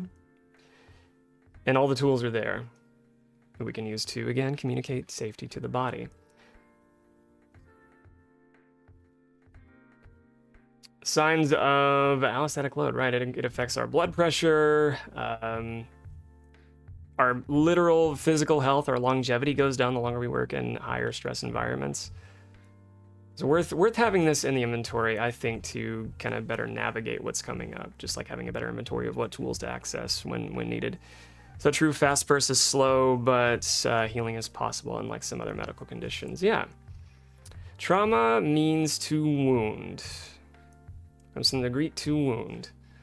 Trauma comes from the Greek to wound. Wounds recover, but they leave a scar. They do heal, and they don't necessarily disable us, but they do become something that is unshakably part of us that we work around. Changes the makeup of who we are and how we respond to otherwise benign stresses for some others. Tips for managing allostatic load. So changing how we interpret situations. Using the metacognition, I was referencing earlier, using some of that last developed prefrontal mechanisms that we have access to. The thinking about thinking tools we get to use whenever our amygdala is screaming red alert unnecessarily. Or at least it doesn't think unnecessarily, because it's not necessarily a thinking part of the brain, it's pretty reactive. But we do have later developed thinking parts of the brain to check in. Remember what tools to access, and some of those tools to access may be escaping that social environment, that social climate that gives us very low control and high stress. Where we need to place ourselves into a different environment where we can gain a little more agency, a little more control over to those lovely tools that I was mentioning earlier to have access to, creating opportunities for reorienting and regulating. Because again, I want to acknowledge the environment is rarely going to be conducive for doing that sort of thing. While kids are screaming in the class, parent phone calls are coming in, someone else may be observing the classroom and whatever else, it's not really going to be possible to say, oh, I'm going to do a 5, 4, 3, 2, 1 technique about it right now. Excuse me, class, you can't do that. So just to validate that experience, like I understand you can't just step away from that. But when you are able to step away, it is more deeply important. When the job is done, it is so much more deeply important, reinforcing the importance of doing things that return you to self-connectedness. Now, self-connectedness is going to look like whatever you map that out to be, but make sure you're doing the things like giving yourself rest and activity and cognitive check-ins, talking it through, maintaining a peer support group. Social connections are going to be very important. Getting some internal validation along with the external validation that you're going to receive from your peers. Utilize effective relaxation techniques, which I was referring to earlier. Breath work is going to be very helpful. Any sort of movement is going to be helpful. Whatever movement is available to you that doesn't cause pain or further injury. I had to carry on there and make it sound like I know more than what the article goes about, you know? How'd I do? Sultry? Did that help at all? Don't like talking to people. You're doing a great job now. You're doing amazing, sweetie. You're doing a great job now. I want to reward that. And it's positively reinforced. Sultry's done a great job sharing and engaging. That was a vulnerable thing. And what will never happen here is any of that information being used against you. It will not be leveraged against you. Hi, Fedgy. I've been doing more breath work at my advice, and it has been helping. Just a generalized statement. I'm glad to hear that.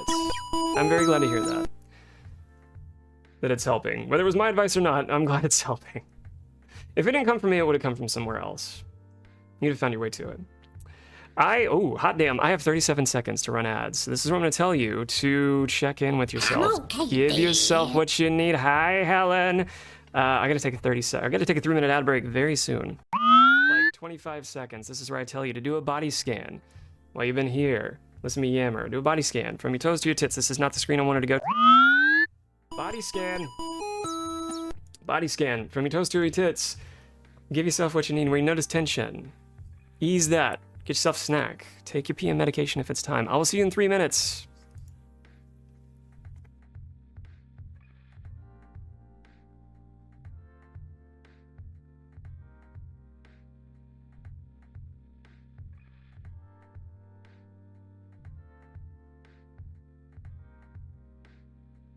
she was a fairy.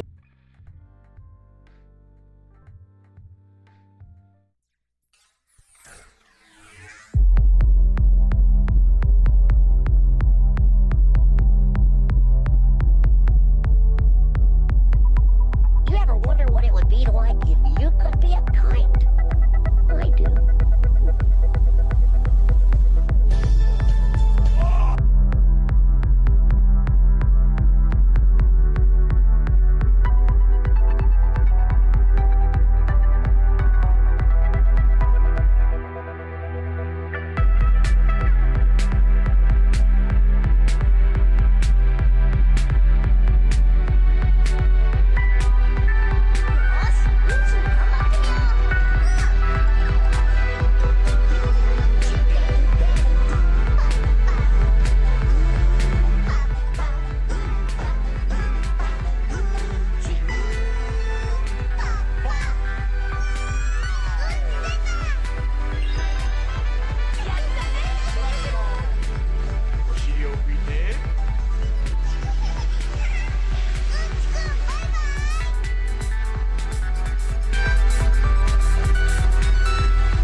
Did we do it? Wake up. We're at Grandma's.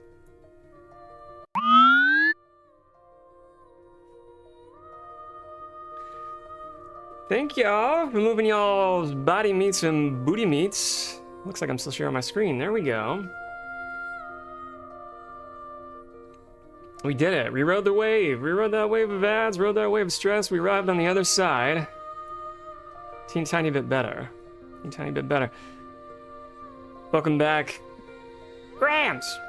Good to have you. As we were kind of navigating the last 30, 45 minutes or so, I was chatting about mental booths for mitigating the spread of disinformation, our relationship to reactivity in the media, and our amygdala, and talking allostatic load as it relates to Sultry's question. Did anything else come up for anybody that we might want to expound upon?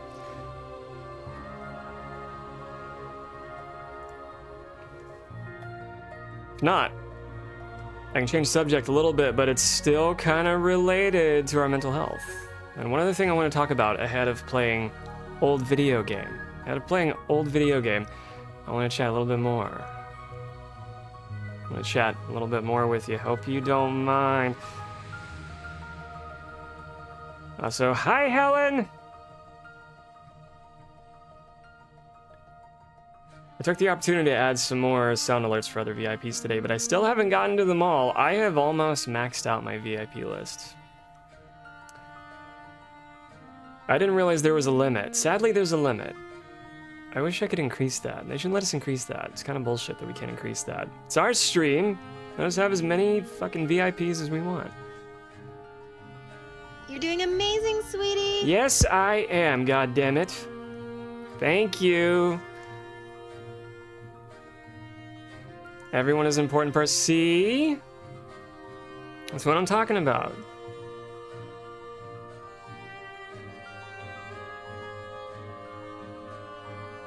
Oh yeah, there was something I was gonna mention earlier. Now it's on the tip of my tongue. Tip of my tongue.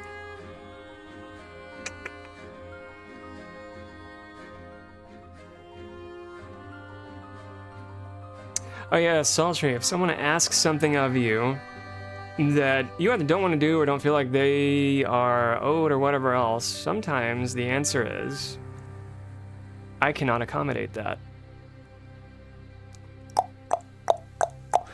Those are the boots making noises as you descend the hallway or whatever, but sometimes the answer is, I cannot accommodate that. And that's it. When, you know, no is a full sentence, sure, but that packs more of a punch.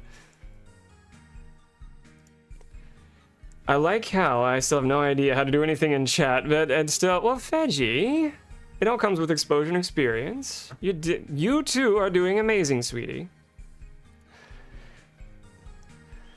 That will just be how I am. Should we, you know what, Veggie, do you want a quick Twitch tutorial as a viewer? Everyone else here is happy to help you too, as a viewer. Quick Twitch tutorial. I can, here, I'll pull up myself as a viewer. I'll show you what everything looks like. We'll pretend like we're coming to Twitch for the first time. You get a little Twitch 101. If you want that, I don't want to give you something you don't need. I don't want to, it's one of those things that ask for consent before I do this. I don't want to push you away. We can show you all the bells and whistles, how it works. Okay. Okay. Okay. I'd say. This is a blue screen. It's Twitch for Twitch. Veggie, first of all, I'm broadcasting on Twitch via a piece of software called OBS. And that stands for Obsolete Broadcast Studio.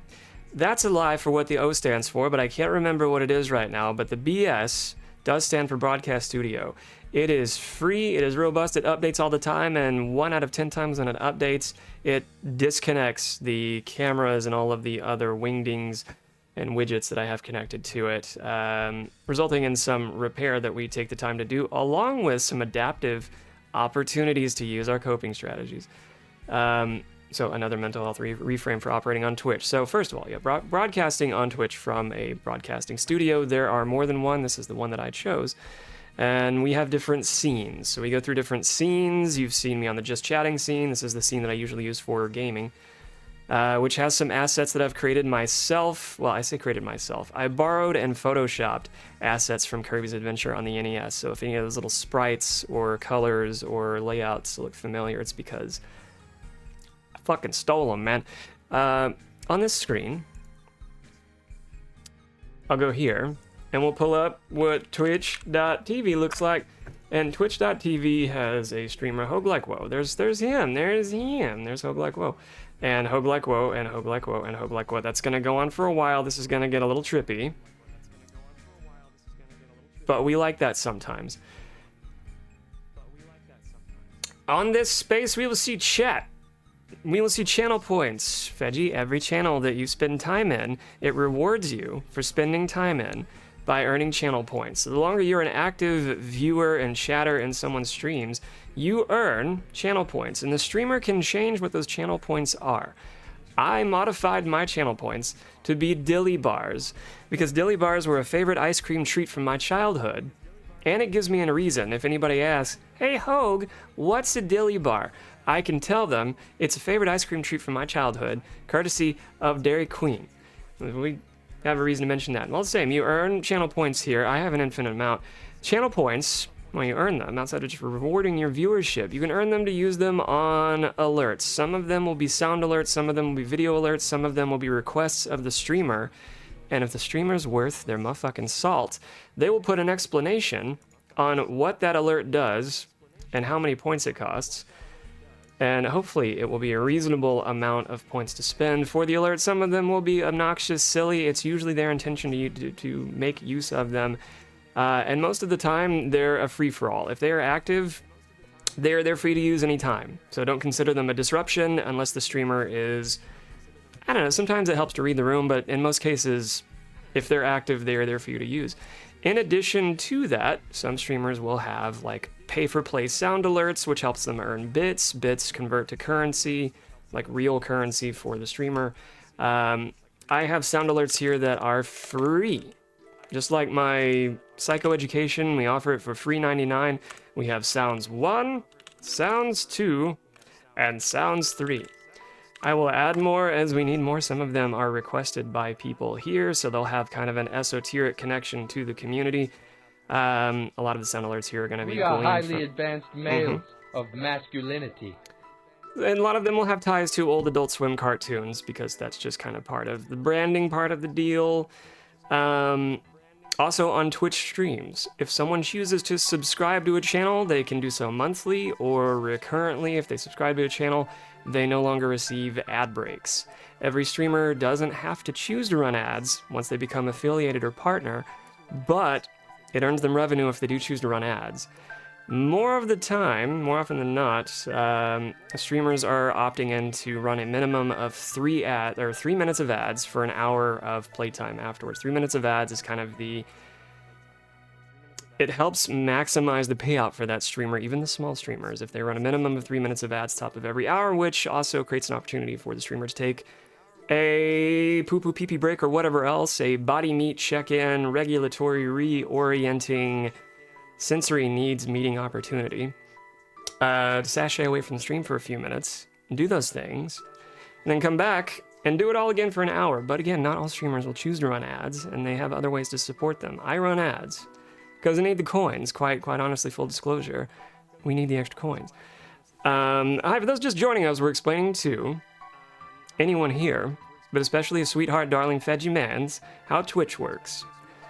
So you as the viewer have the option to cash in your channel points on any active reward here.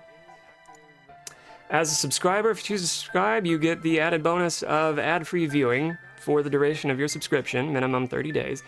In addition to emotes, you're rewarded with emotes. All of the little emotes like the miniature avatars of me, slay. Anything along those lines, little versions of me or mimetic culture fill in the blanks are going to be there, available to you. Some channels have all free. Twitch has their own baked in free emotes, but a lot of them are custom, made by other artists on Twitch who take commissions, and it's a way to kind of celebrate and redirect attention to the artist who made the emotes. I like to have a variety of artists who've curated our emotes here, and we'll tag their name on the emotes so you can see who made them, like Nora Tales or Slappy Meats or Emma Cartoon, and thus encouraging and supporting them if you like their style, if you like their aesthetic. What else? What else are we missing about Twitch? What else is like unique about this platform? It's dynamic versus static, as opposed to like long form content on YouTube. Some will take their Twitch broadcasts and upload to YouTube afterwards. Do emotes have specific meanings? Some do. Some of them are just recreations of like mimetic culture that you would see online anyway. And someone will just have like their own version of like a lurk alert. And lurk would just mean they're resting, they're not maybe actively watching the channel, but they've got a tab up. Or they're using the stream for some body doubling. Help facilitate a little co-work. I do that for streams kind of a lot. Also, hi, Intellectual Bully, welcome in. I am so sorry. Here, let's watch Raji. Raji's fantastic. That's Raji. We like Raji quite a bit. Zigger's like peeking in another streamer. or Ash, or Otis, or Jessica. There's plenty of people up. See, now there's less of me and more of Raji. He has no idea. If you like retro gaming content too, he's one of the best out there doing it.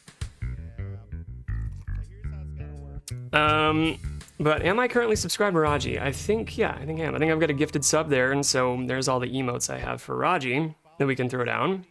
Sultry may have some too. Sultry just dropped a whole bouquet, the signature bouquet of her own emotes. Those you get by subscribing. Some will be free, but most of them will be behind the incentive to subscribe to their channel. Sister Sultry, very partial to the capybara. Also, if my color settings look a little off, I'm using a forced Chrome plugin to make everything high contrast and dark mode because I'm kind of a slut for dark mode. Everything, and so if channels aren't already dark mode, it kind of forces a dark mode colorway on them, which has a really nifty effect on how emotes appear here because that is supposed to look like Donatello. And it kind of does. It's kind of a silhouette, but not quite. What else? Veggie, what other questions might you have? Streamers will sometimes have sub goals, like I have now. Titles of the streamer here, there are categories of the stream that check a lot of boxes for people to be discovered. So like me, I just chat a lot, and I chat a lot about mental health, which is also called psychoeducation. So I've got a psychoeducation tag. But okay, so he's got a tag for real hardware, English, nostalgia, Wisconsin, special events, TMNT, which ties into the game. It helps for discoverability to have some relevant categories there because people can find the streams based on those. And staple emotes, yeah, okay, yeah, those are good call, TKK, good call. There are staple emotes.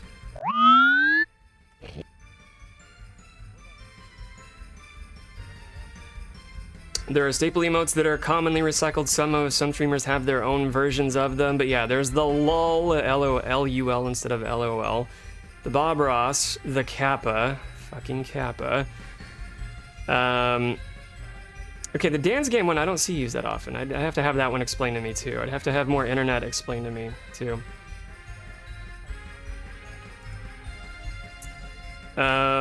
Yeah, the what face, the not like this face from I think the story behind that one was someone's stream like disconnecting, and that's where it froze.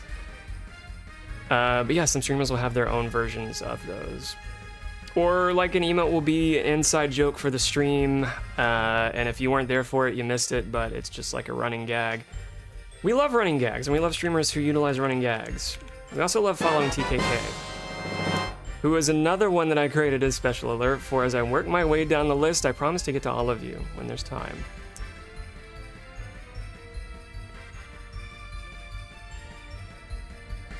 How'd I do? How'd I do? I mean, I had a pretty organic tee up there. I had to swing at it. You're doing amazing, sweetie. Thank you, and for further explanation, that was a golf swing, not a bat. I didn't want somebody thinking like, oh, you swing a bat? Like, no, don't be mean to me. I mean to me plenty. That's right, we've got sounds. Several. What else about Twitch? Twitch lore. It's, you know, as a streamer, it's a pretty alien thing. Every time it's an alien thing, but we like it all the same because we get to interact with Mikai Nox and a lot of you. To tell you the truth, Yes! I'd like to learn more about you. I want all of you right fucking now to be good guys, gals, and non-binary pals, and I need you to be disciplined and direct and following this request, this demand, following Mikai Nox. You're gonna do that, aren't you? Because you don't want to disobey. You don't want to be bad. You want to follow Mikai Nox. Mikai Nox doesn't stream at goddamn all, but maybe someday.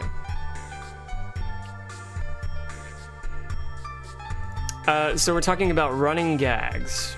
Running gags built into stream. Mikai, we were explaining to Veggie Mans how Twitch works. All the ins and outs of Twitch works. If you have any insights on how to make Twitch make more sense to a new viewer, I think you command quite a healthy vernacular and not a stranger to taking complex information and making it make more sense to anybody. It's kind of part of your job too. TKK, if you want a different sound there, let me know. I was just taking my best educated guess as to what I thought you might like.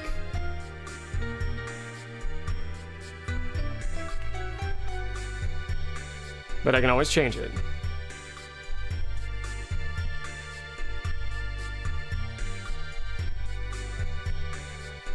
Everyone else gives you it's a little on the nose, isn't it? You know, if it was Mortal Kombat, that just wouldn't have felt right. Plus, I've seen you get like some deep, like reminiscence therapy, as I would call it.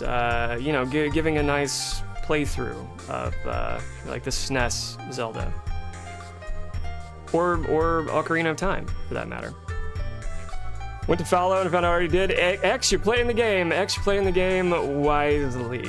You have performed, or chosen rather. That's a movie reference. You have chosen wisely. One guy just gave me a woman moaning. Hell yeah. We'll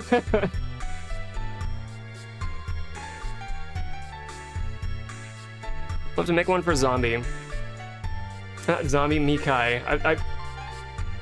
I have one for Zombie. Zombie has like 2 special shoutouts. He has his own way to shout out other people, and then he's got, you know, that. Because I associate him with Konami, and that's the Konami jingle from days of old. Oh, pretty. So yeah, X, if you've got something in mind that you like, you have a personal connection with it, would make you happy to not get tired of hearing, let me know. See if I can attach it to your custom shouting. Say Albert's another one. I don't know if I've gotten Albert yet. I intend to. Nope, I haven't done that one yet. It's on the list. It's on the list. But we do love on our peers in the community all the same. So Feji, what you're seeing there when we do that, those are called shoutouts. Shoutouts are more or less self-descriptive, but all the same, they give you a direct link towards that streamer that we are enthusiastically recommending. And it makes it easy to follow them outside of like clicking on their name and routing to their channel, so on and so forth. My apricot, oh yeah, you had the Mika, you're working on the slow cooker.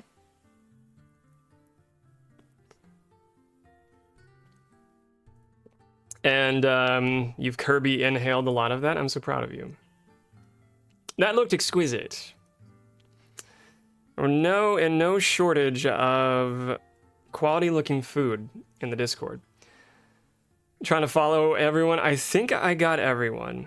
Okay. Feji, has anything else come up in the Twitch experience that could be made a little less alien? With the understanding of me qualifying earlier that to me, every experience on Twitch, because it's so unique and transient and dynamic, to me, it's kind of indefinitely alien, but in a good way, in like a novel way, in a rewarding way. I made it for the monthly Smash night. Wow, with the old collegiate friends. Oh, fun. How'd you fare? And who do you main? Obviously, the biggest thing would be for me to understand I'm not invading space or being annoying. You're not. Sometimes a moderator may send you like a whisper. You can whisper unless you have whispers turned off. Not saying this is going to happen, but some moderators will whisper like a new chatter to a community and just to kind of check them out, do a quick little pulse check. If they've said something not weird necessarily, but something that doesn't quite match the vibe of the stream, they kind of check and like, hey, are you a bot or trolling or whatever else? Because we don't do that here. But outside of that, I couldn't offer like any caution because in most streams, they're just going to be happy that you're there and chatting, and you do have a lot to contribute, and you're very funny, and I like your whole Eunice. U-Ness. So, I mean, it's a blessing to have you.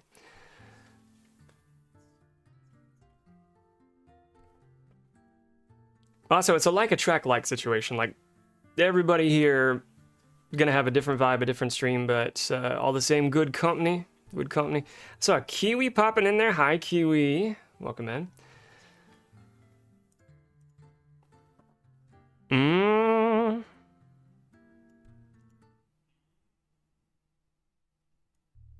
If I get quiet, it's because my playlist was throwing me off. Did we get a shouty for Kiwi? I don't know if we got a shouty for Kiwi. Asked and answered. As we celebrate all of our content creators, because it takes some courage to do any kind of exercise of vulnerability, like being online at all. And we celebrate that. Mikai's mains are Game & Watch and Inkling. Ooh. I like it.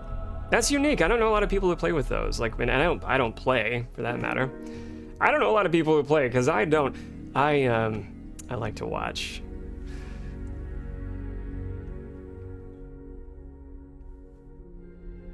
Feji, anything else comes up, we happy to explain. Kiwi! What? It's cute emote. Very cute emote. So hello to everyone in general. That cute emote reminds me, I have one more article to finish before we play old video game. Before we celebrate Little Frit and Little Frit only. Last thing I wanted to gnaw on for the evening is, this. Well, this. Specifically this. You've likely heard somewhere along your cognizance that there is evidence to support the benefits of having an animal companion.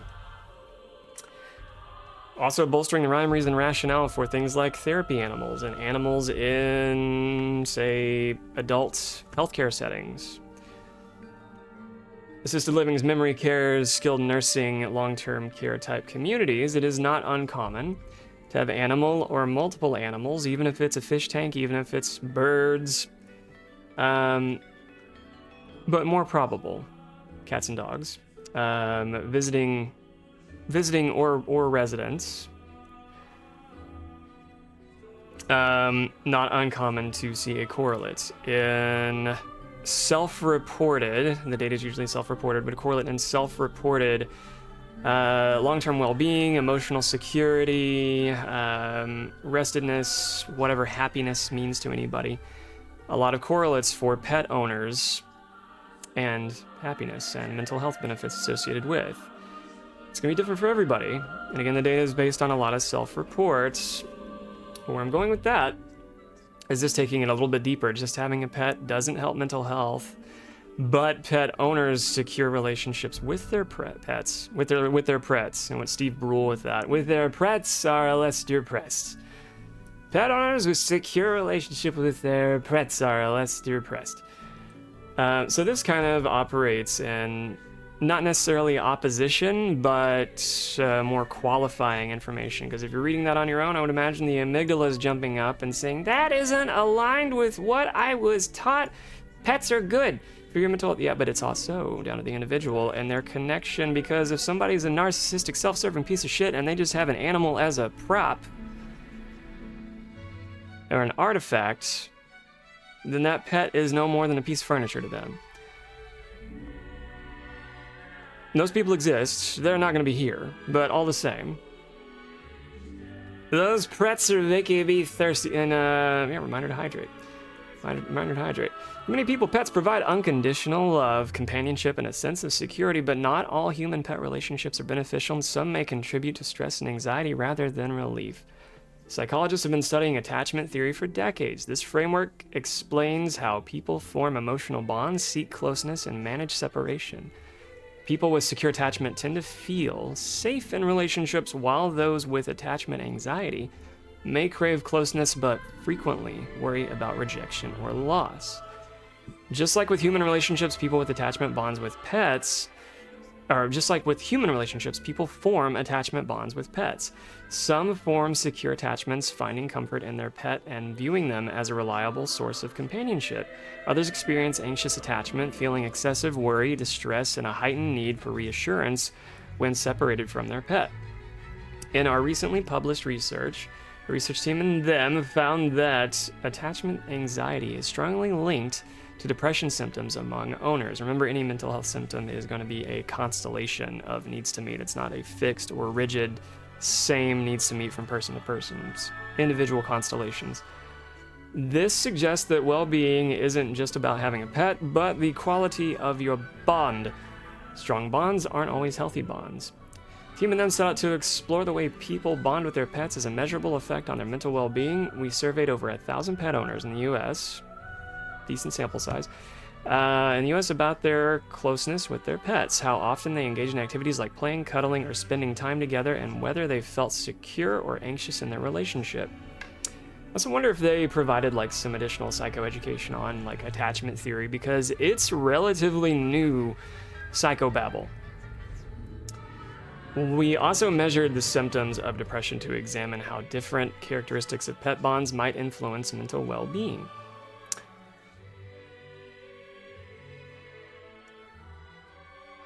Oh, that was a Seinfeld joke. I'm sorry, I didn't watch a lot of Seinfeld. I grew up around it.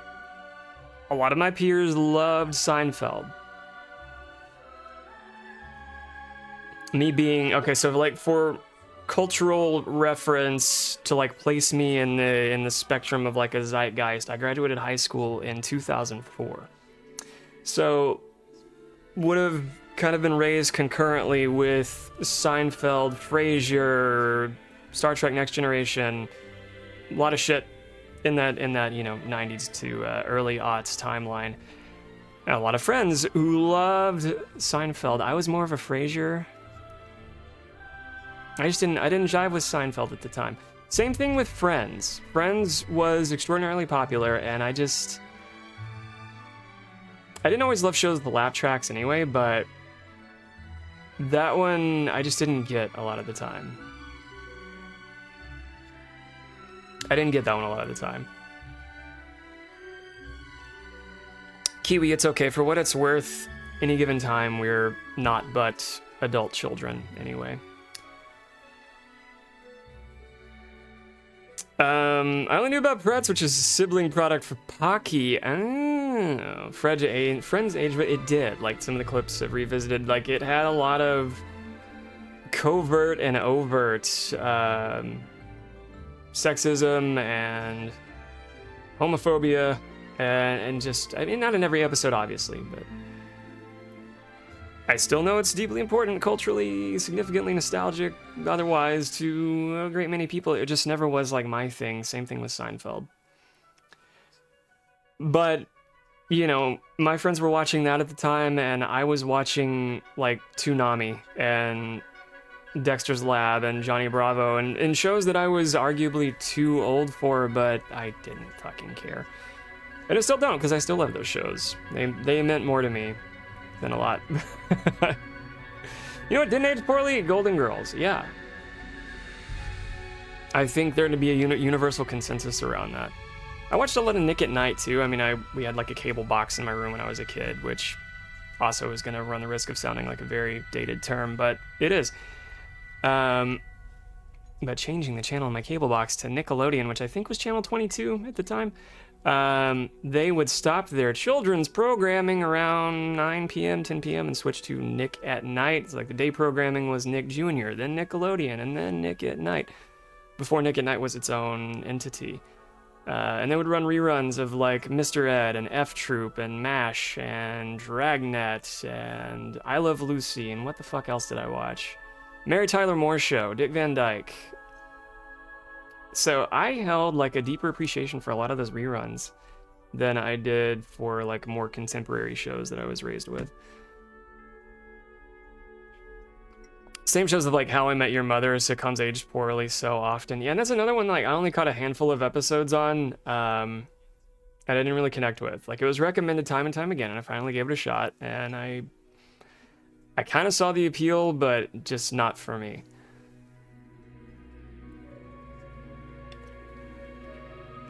I need to varnish up my lips, by God.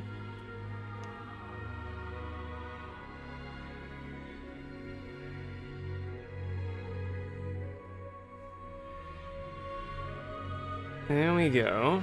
Got the Kibo Balm. Golden Girls is one of your wife's favorite shows, X?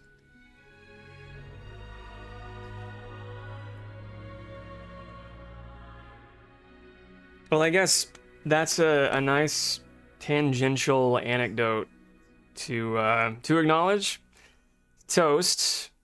I wouldn't discourage Seinfeld references here. I just may not always get them. Like, I know the big episodes. The no soup for you, and like... Okay, that's it. That's my only fucking Seinfeld reference is the soup thing, but...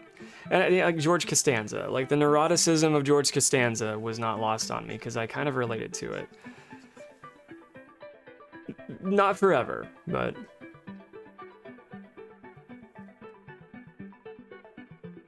But thinking about rule systems of, like, waiting in a line or ordering, anything like that, that was kind of cognitively relatable. But I think his character was supposed to be, like, an extension of Larry David anyway. Some of the more recent Larry David shows don't hold up. What are the other ones? It's Always Sunny. I've laughed. Some very fucked up episodes. How I Met Your Mother is my favorite sitcom, but on my most recent rewatch, there's a lot of stuff that aged like milk and got all clotted and not worth serving to others. Nikai Johnny Bravo is hilarious. The main character is a chauvinist narcissist Chad. He's the butt monkey of the show. Exactly. It kind of shows limited rewards on being a schmuck, even if he's an affable schmuck.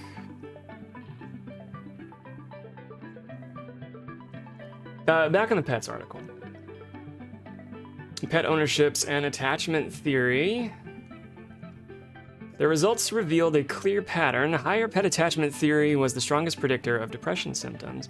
In other words, people who felt overly dependent on their pets, constantly worrying about being apart from them, whether their pet loved them back, were more likely to experience depression symptoms. I would also say that form of attachment style, if you're going to lean into that verbiage or identify with that theory, has direct ties to trauma histories, because a brain who has experienced any trauma is going to have parts asking, and we said this earlier, is going to have parts of them who were wounded and still carry that wound. Those parts are going to be continually asking, am I safe? Do I matter? Am I safe? Do I matter?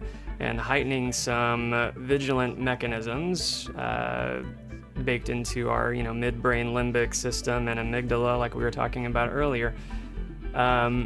Those parts are going to require some nurturing, some soothing, some repair.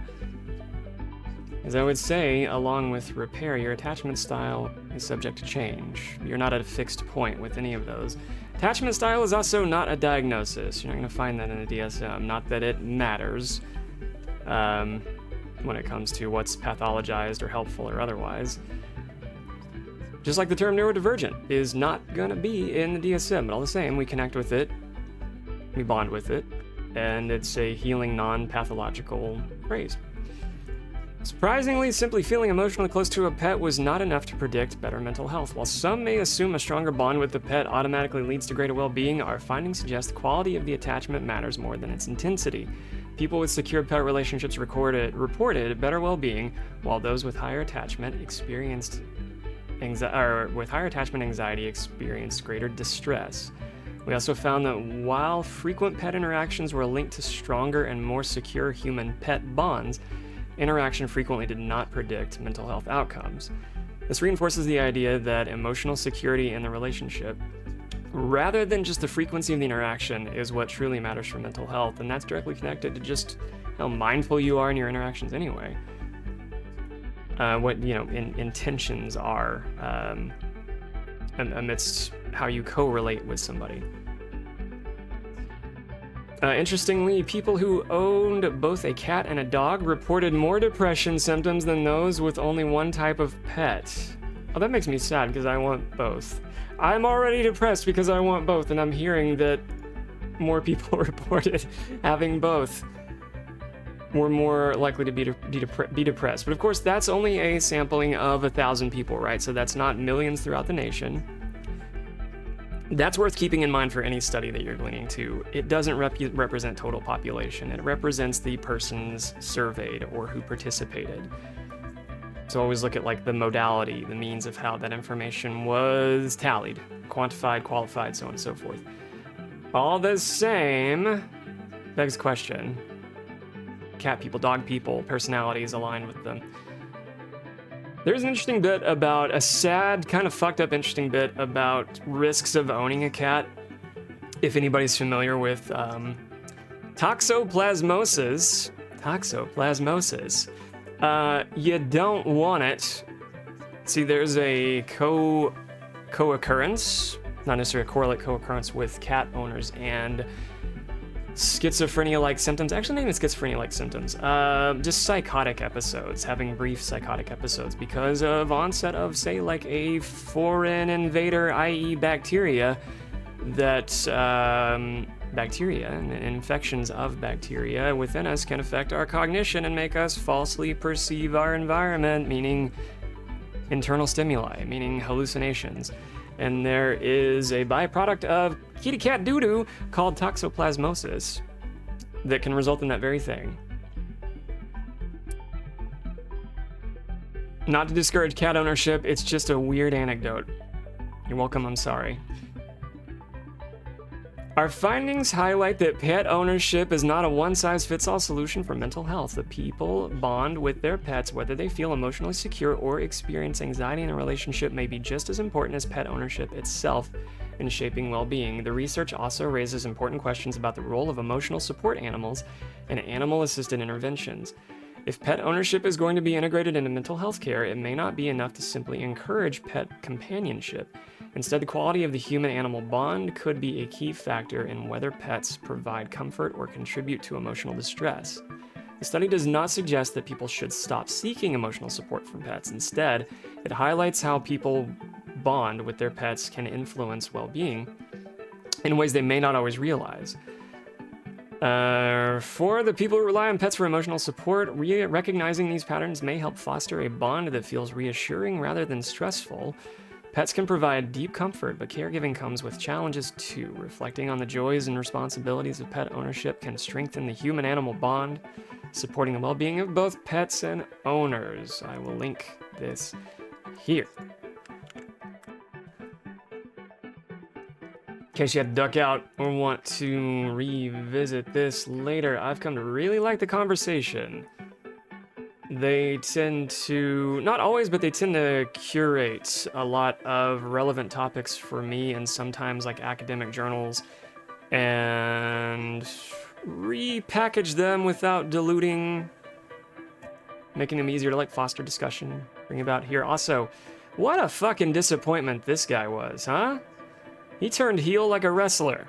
This guy turned heel like the fucking Undertaker. Or worse, I don't know what, Hulk Hogan.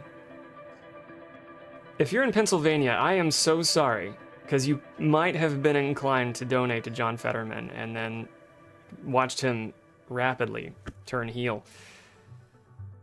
Not a great segue, but that just at the top of the map here, that is a little activating to see someone who was once a leftist ally. Again, completely turned heel. That kind of sucked for a lot of people, especially his more immediate constituents. Not that I've got a lot of hope here like in Texas. We have Greg Abbott and fucking Ted Cruz and more.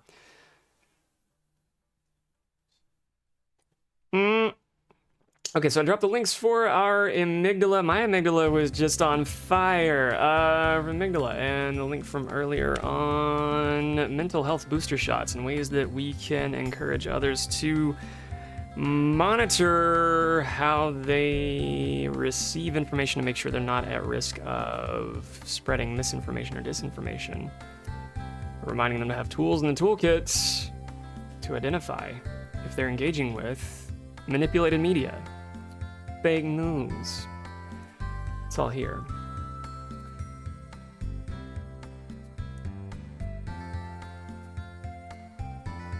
Bill Maher wants Dems to run into. I mean, I'm not a big fan of Bill Maher anymore either. It used to be. I mean, when I would claim to identify as a liberal in like 2008 through maybe 2014 or so, was kind of a bigger fan. I've just gone too far left, by which I mean I love the progression of leftism that I have found myself in now. Because Mars just a ratings-concerned contrarian for the sake of being contrarian, wannabe manosphere influencer opinion, wannabe manosphere influencer, and just, to me, disingenuous, right? Like, not earnestly cultivating a conversation. Much in the way I don't like Theo Von for just being like one of those just asking questions type of bros. I don't dig on that. I think it's disingenuous, and yeah.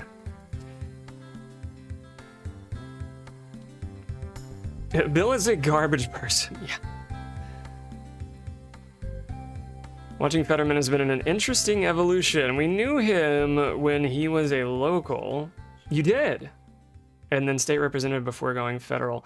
Was he, like, before he was more of like a public figure, before me in like Fort Worth, Texas knew who John Fetterman was he at all, like who he is now, was he that person at all anywhere on the timeline? Was like what we're seeing of him now, is that all like foreseeable? Because he's basically a centrist at this point. Right-leaning, but I didn't see it coming. At least the window into what I saw of him, I wouldn't have predicted that, but I'm not excellent at predicting outcomes in the best cases.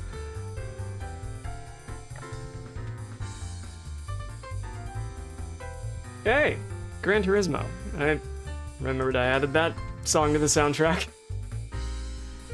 Where are we in the universe? Where are we on the streaming timeline? Are we ahead of a break? Do I have time to fire up video? Do I have time to fire up old video game? Old video game. We do have time. We do have time. Good. Like, not personally, but he was great locally. Completely surprised there. Okay. Yeah, I was, just at all curious. If there was any, like, glimpse into him kind of, again, turning heel earlier on. Just to kind of take the punch out of it, you know?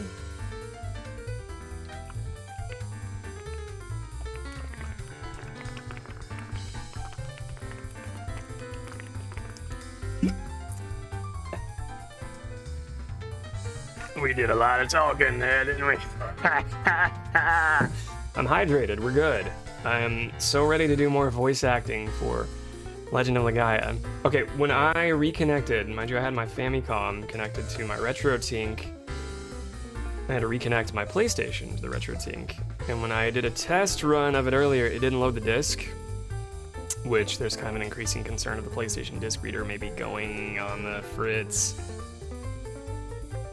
I have a 50-50 shot now. I do have a plan B if this game doesn't work. I do have a plan B. That plan B is more just chatting or Mario Kart or Gartic phone, one of those things. I missed some of Kiwi's chat earlier too.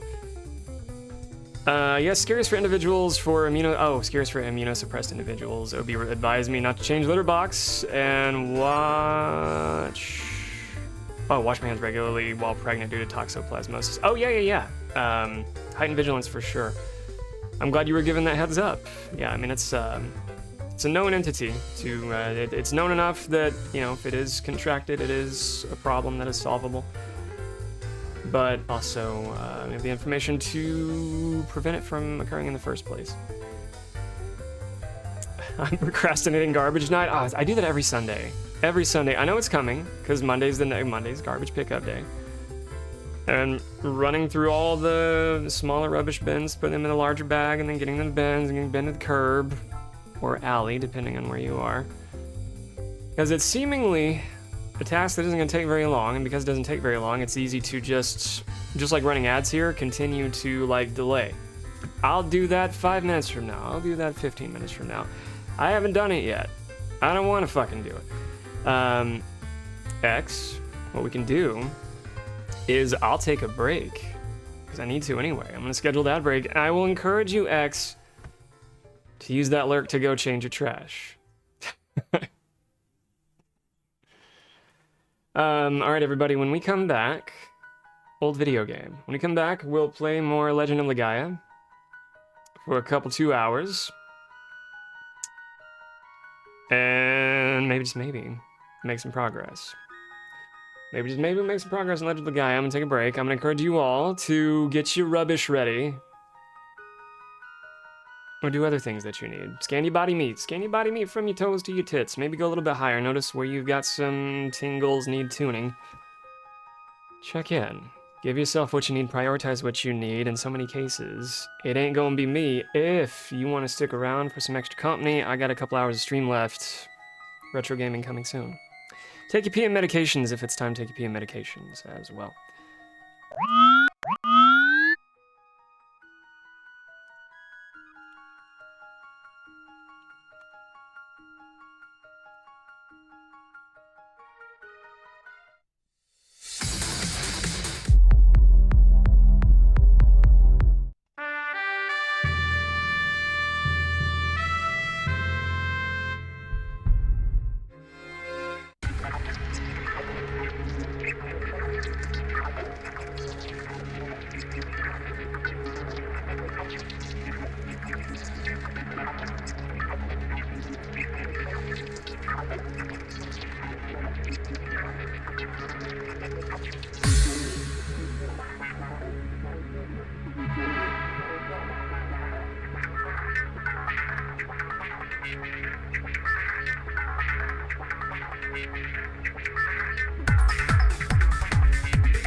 Wake up.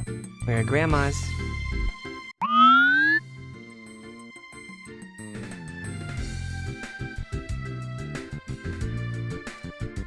Alright, We got stretches in. Got a little movement in. Veggie.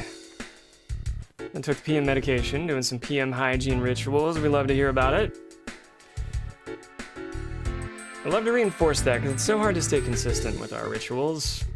Well, I say that. Depending on the ritual, it can be very easy, sometimes problematic to lean into rituals that perhaps are related to procrastination or delaying things we actually need to do and want to do.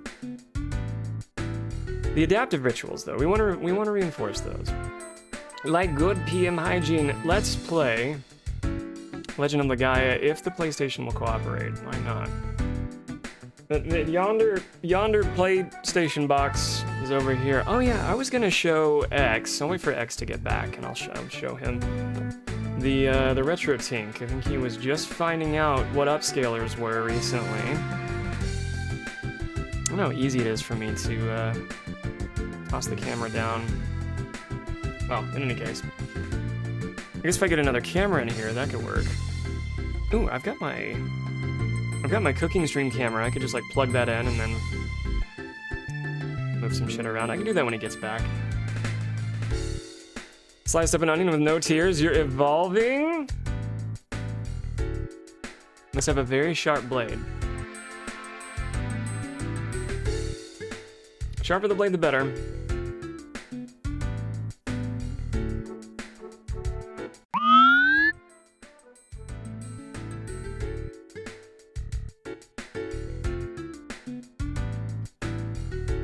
Nah, I forgot my wallpaper was visible, but isn't that neat? I found it's part of Lively. It's called Lively Wallpaper. It has some animated backgrounds that you can use.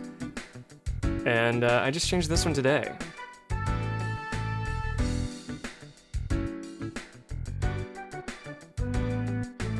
And you can change the color scheme. Love this thing. All the same, I didn't want to continue sharing this source. Do that. Honey Hush on the music, and an IKEA knife. Really? Okay. I could be keen to that. Some of the, I think most of the knives I got came from like a home goods kind of store. There's nothing wrong with that. It's just I don't know that they were blades like meant to have much longevity. Even so, Sound Ninja, our resident culinary expert Sound Ninja, was turning me on to a Arkansas block to sharpen up. Hold that thought. 420 has arrived with some sweet, brilliant, beautiful Horror babies. guy, not horror boy, not horror man. It's horror guy, it's Sean. Brother Sean, come say hi. No, Brother Sean has been playing. That's Sean. That's Sean. That little strum that you heard there, I'll do it again. That little strum that you heard there, that strum, from Grim Fandango, one of my all-time favorites that Sean recommended for me a while back. Sean, how was stream? Give a proper shout out. I know he's been playing Yakuza lately. I just don't know if that was on the docket tonight. We're about to fire up. I just kind of wrapped up the just chatting portion of stream and about to segue into Yonder Retro. Apple pie from scratch. You must first. More Yakuza. Thank you very much. I think I'll probably repeat what Otis was saying about Yakuza, and that I think based on what I've seen of that game, also thank you for the sub.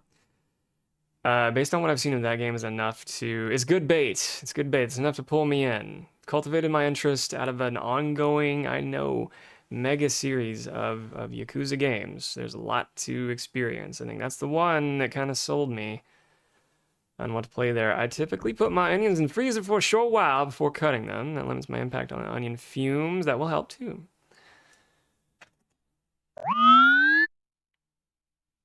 It's 38 months. You don't need it for 38 months. That's amazing. Thank you for the continued support. And now we are not but 15 subs to 100. That may be the most I've ever had. 15 subs to 100, the goal. To get me in a cute-ass cosplay. That I can't quite do as lewd as they present in Hades 2, but all the same, I can make it cute.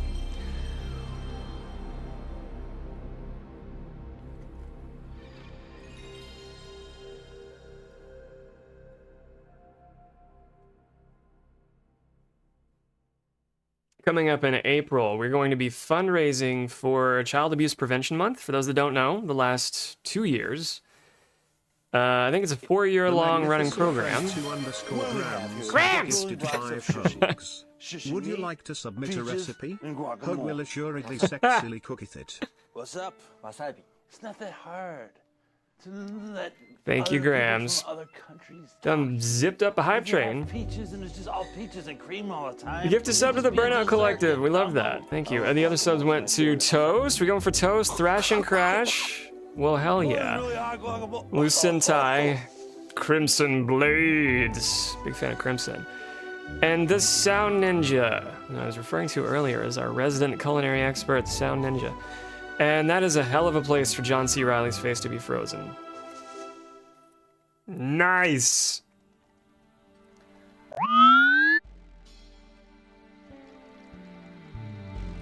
Sean, Grams, thank you very much. Thank you both. I wonder why the amount didn't increase. What are we at? What was that? Hot shit. I know it went up. The counter didn't increase. When did the counter increase?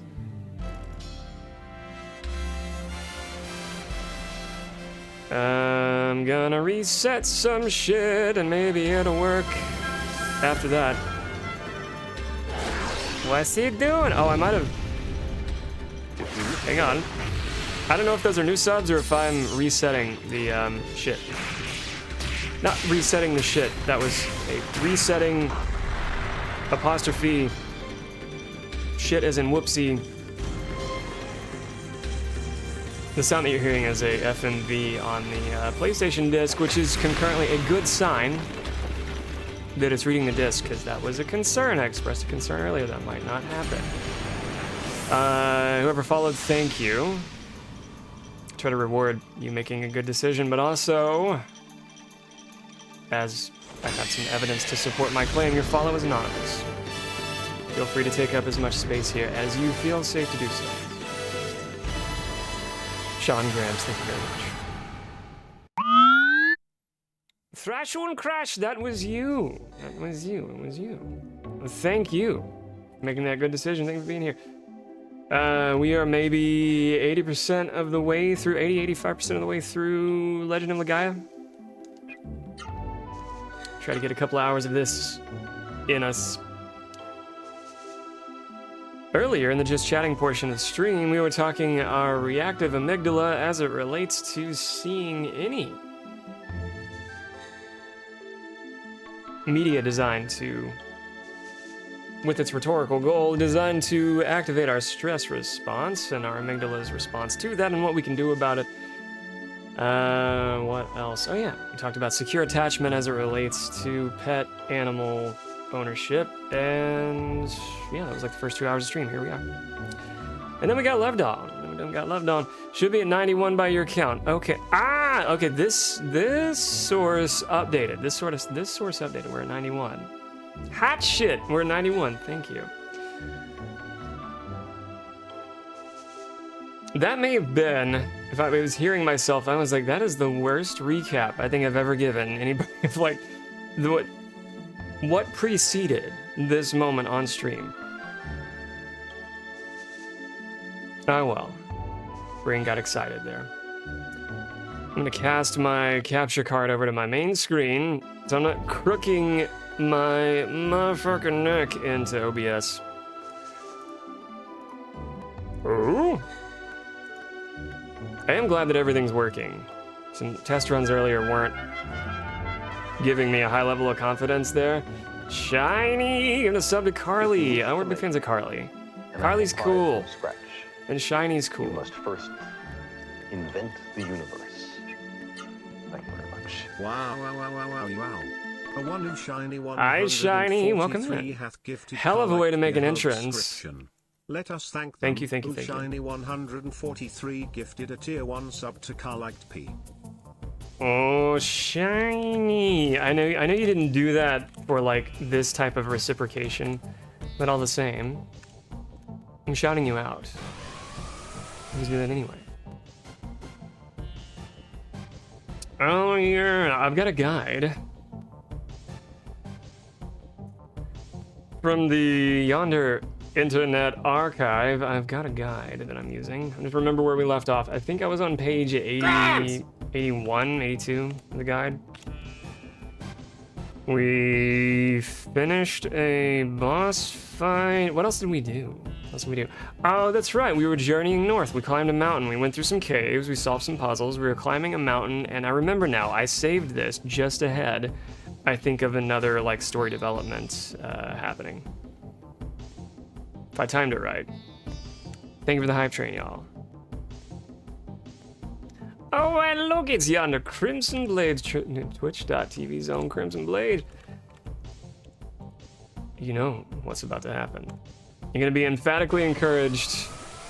Kick it on over his side of the stream sometime. Soon, for that matter.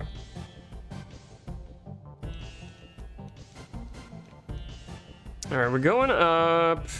Let me check the guide one more time, just kind of reorient. I have a reorienting experience. To use verbiage I was using earlier, I have a reorienting experience. We are returning to Boomer. I'm looking at this. A scanned copy of a Prima guide from way back in the 1900s. I hate that shit.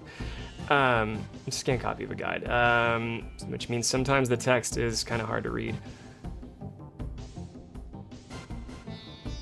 But I think I'm close-ish to where we left off. Mount Denny. This is, I think, where we left off. We did that pretty lush environment we sashayed through. And I think we're here. I think we're at this part. When the path winds towards an entrance on the mountain, you come across a chest containing a Wander Amulet. We've already procured said Wander Amulet. Grab the Wander Amulet and continue into the mountain. Keep going through the path through the opening in the mountainside. As you progress, you will find a healing berry, a good luck bell, and a memory statue. Okay, we just left the memory statue that's referencing. We're gonna use the Soren flute once we get to the summit. And okay, right, yeah. So we picked up an object so that we could be collected by those people, and then I think taken to a flying castle. Just not Howl's, not the one we'd rather find. Sean, it has mostly been a good day. I'm glad I could finally get down to here, even though it was 2.5 hours after I had scheduled to be here. But you know how it goes, all the same, like any opportunity to stream is inherently kind of a privileged thing. Blessing to be able to do so. And rife with, the fire hose of dopamine that it is. It's a good time. Look at that. I was like, what, 2 paces ahead of a forced cutscene. And that's little Fritz. Vaughn, Gayla, look! The summit!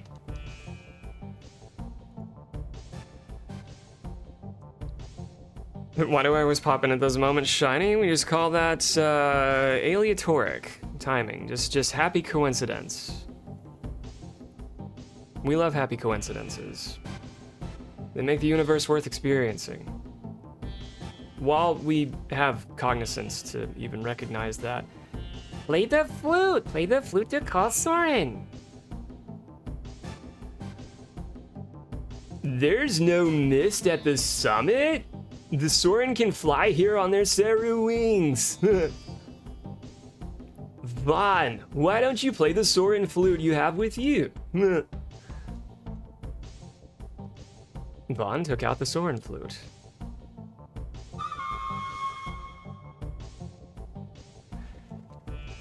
Two notes? I guess that's all it needed to be. Vaughn, Gayla, look, it's the Soren. The Soren are coming.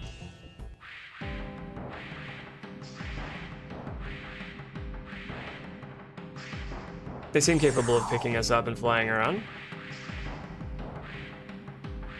What's going on? You're not Soren. Where'd you get that flute? From Grantis. Grantis gave it to us. Not Grams, but Grantis. So that traitor Grantis.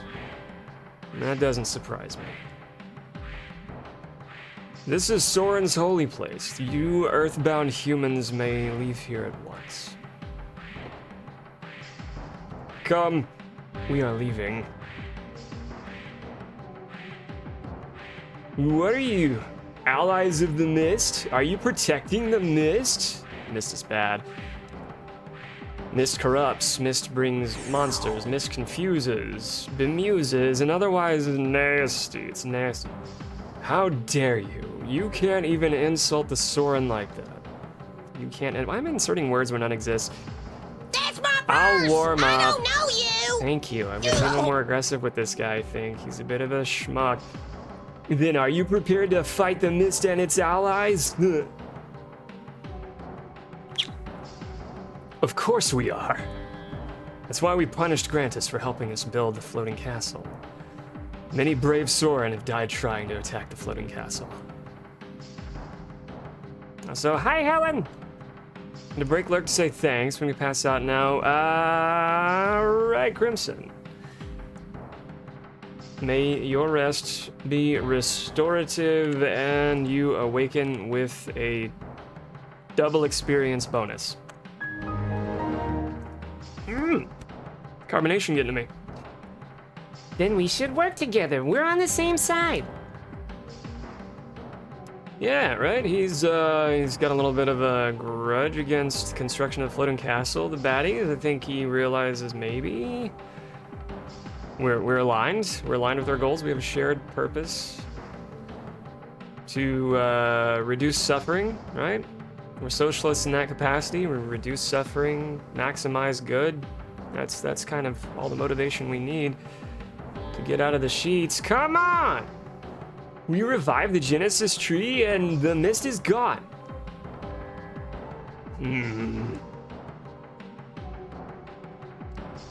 Now we need the power of the Soren to destroy the Mist generator in the floating castle. Gasp.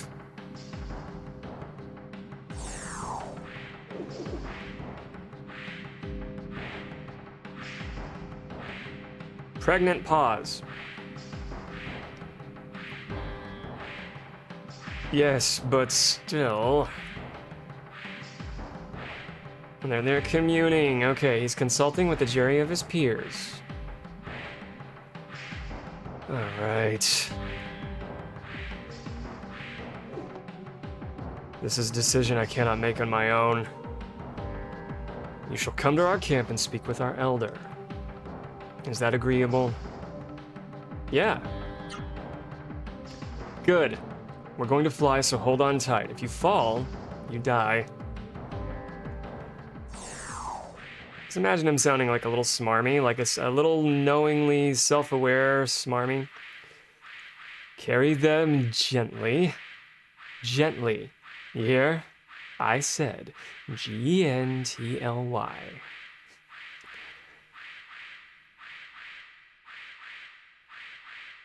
G for Grabs!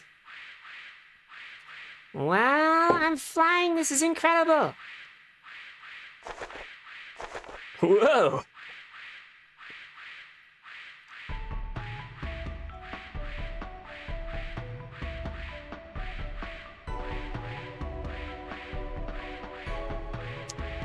Sean, feel you had a caregiver quit recently. Oh, I hate the disruption that creates for you. I'm sorry. Something so dumb. Plus on the side, oh, but on the plus side, you get tattooed in like 4 days. Oh, cool. So coming Thursday, Tattoo Thursday. The alliterative Tattoo Thursday. Thursday's a great day to get a tattoo. Oh yeah, Sean, check your Ko-Fi. Check your Ko-Fi, coffee, whatever it is. I may have inadvertently helped fund your tattoo.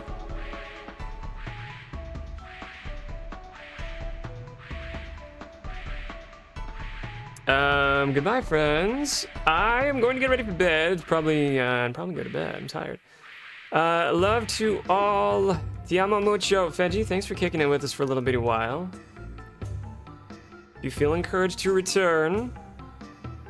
Would love to see more of you. Not necessarily tonight. I hope you're able to get sleep at your desired time and enjoy that sleep. Everybody tell Feji night-night. If you have Heather's emote there that X has, use that too.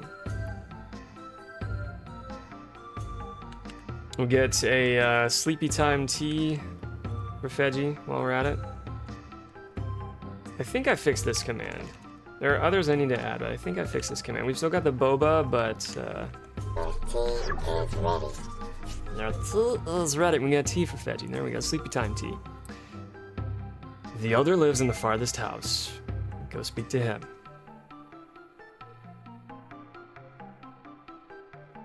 Okay, we'll save here.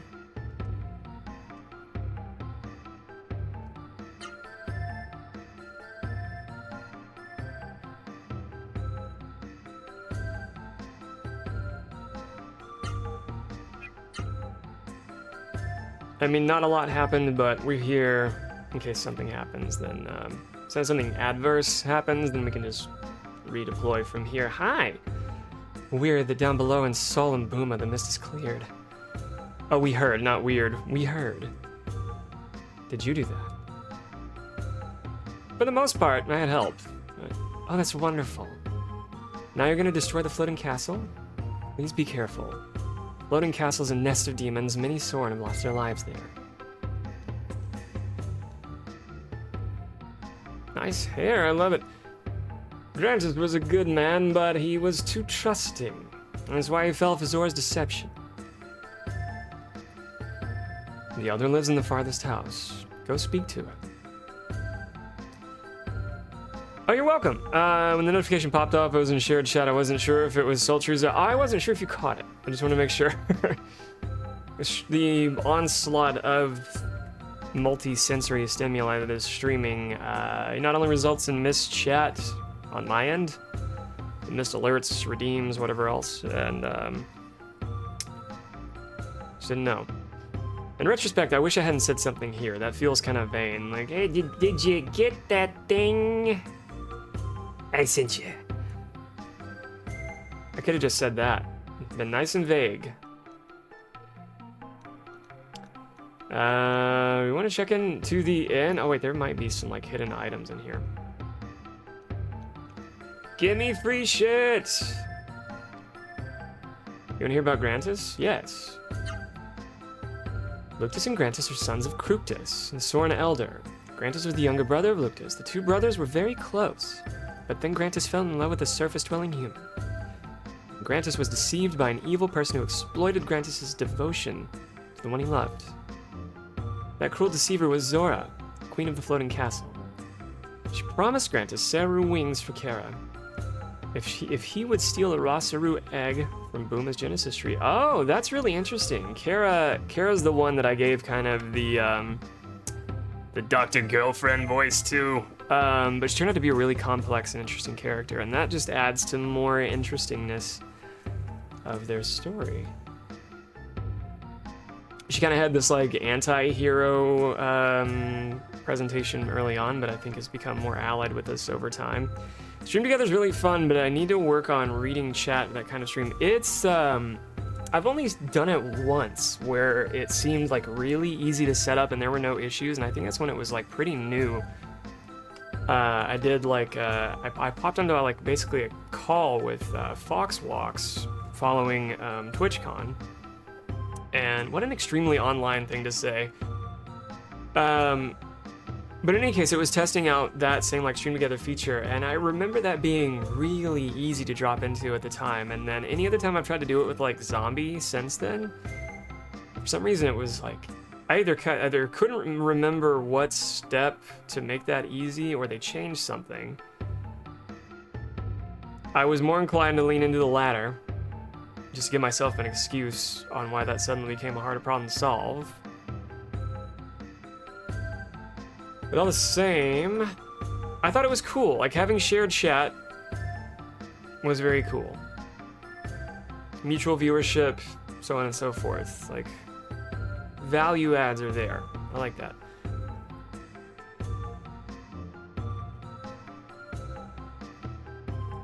But I also remember, like, on your end setting up for, what was y'all? Yeah, y'all were playing Shredder's Revenge. There was a little admin working on there too, getting it up and running. That takes resources, you know? It's okay. Unwittingly, Grantis helped build the floating castle. Then the mist came. When Cructus learned of Grantus' betrayal, he was left with no choice. He took away Grantus' Sarah wings and banished him to the mist in accordance with Soren law. As Grantus' father and as Soren elder, it was a painful decision for Cructus. I'm glad I talked to them. That was kind of fascinating. What else does the guide say? You think I need a drink? I don't need a drink. I'm doing fine. Yeah, all right. Thank you.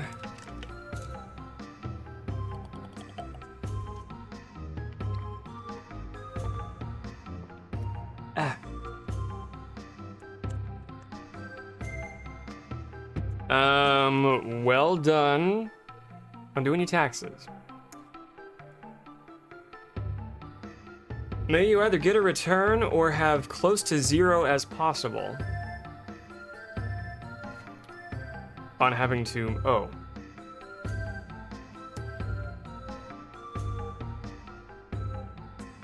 This was the last year was the first year I actually had to like report my Twitch earnings, which was kind of a boon and a bane, but the good news is, treating Twitch like a business, I could operate at a loss and then use that loss to then lower what is owed elsewhere.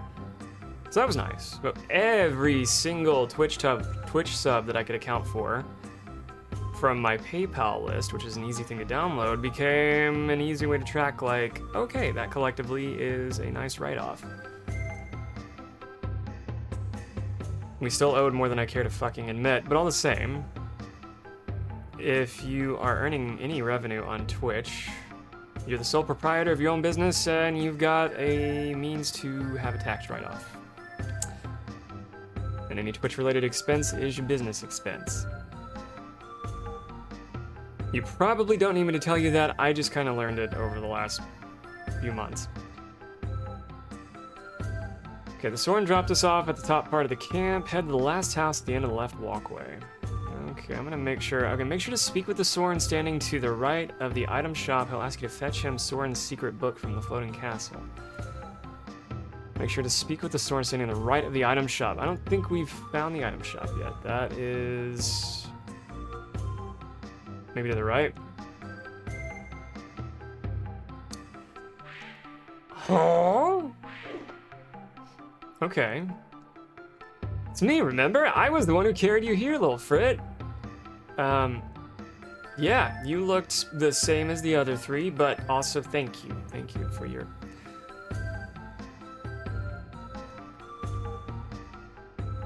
There may be plenty of weapons, but there are no more soldiers to use them. The Soren love wind and freedom. My people followed the seasonal winds like winged nomads. Once we had camps all over the world, but today we only have this place. I bet we can help you change that.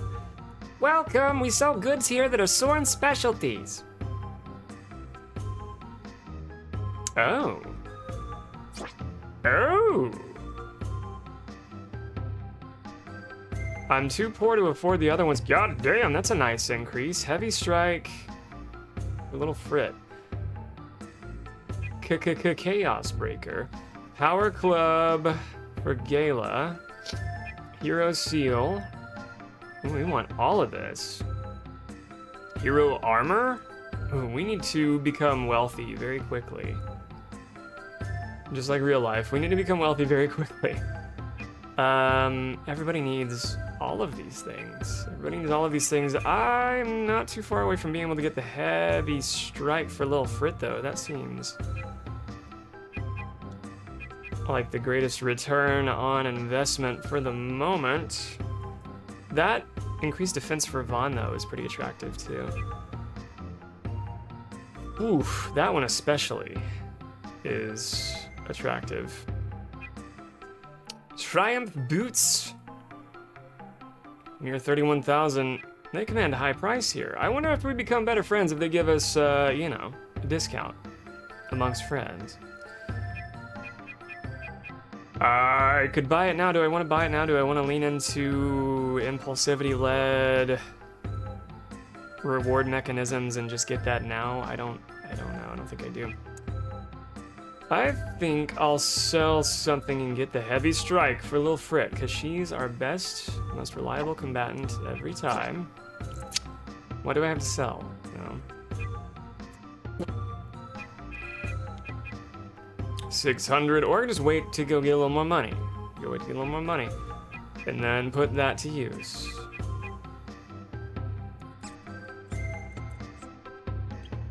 Can't sell any of that.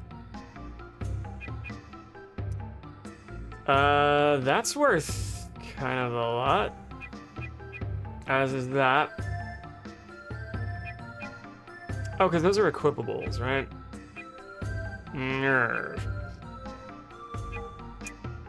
Okay, I'll wait until we get in some extra scraps and then come back and buy some more. We owe a little over 100 for federal. Could have been way worse. Oh yeah, I mean, closest to zero as possible if you owe anything is kind of the way to go.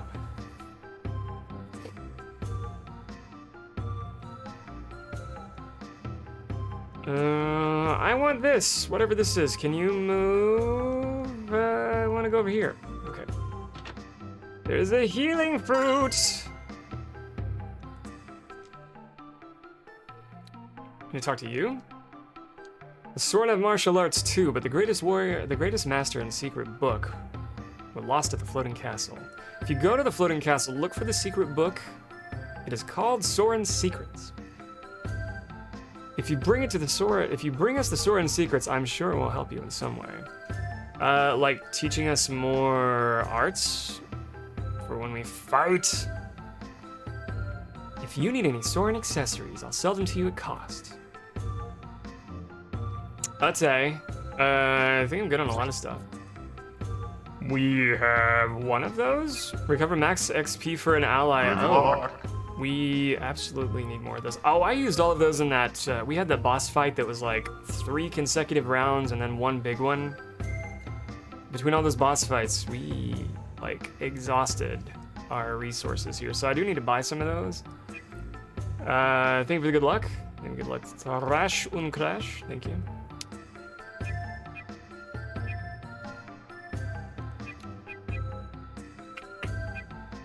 $800. Yeah, we're all kind of working with more than 800. Now, as long as Gale is alive, I can use this magic to keep us around. I'll keep a few of those. That's 9,000 doll hairs. All right. Emergency rations. Some emergency rations there. So, where are we going? Oh, yeah, to the last house. Those the other 2 buddies that carried us over. I've told the Elder Crookus all about you. Thank you. Is he in here? Does he have the cool hair? This Crookus. Welcome, brave humans. We have already heard about your heroic deeds. Most impressive. I now realize you truly possess the determination to save the world. I don't have to shout? No one tells me that routinely. We've tried every tactic against that floating castle. Spitting on it, throwing cans, making fun of it. None of it seemed to work. But you, with the powers of your Rasaru, you should be able to destroy it. I've decided that the Soren should help you.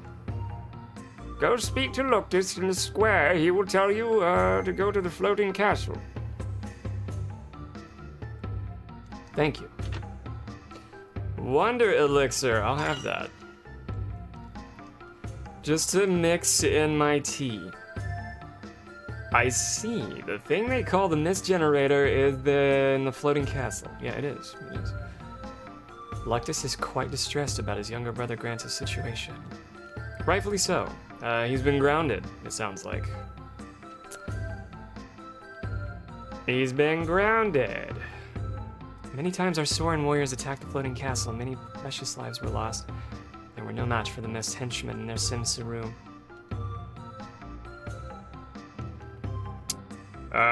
There's a lot of past hurts here to heal from. Just a dead end?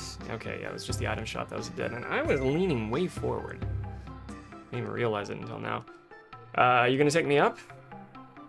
Seems the Elder has wait. It seems the Elder has given us permission. Now then, I'll take you to the floating castle.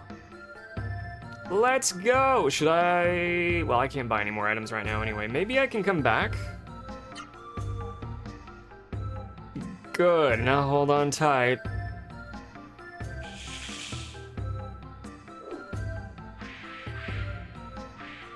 I was about to say, is he gonna take us all himself?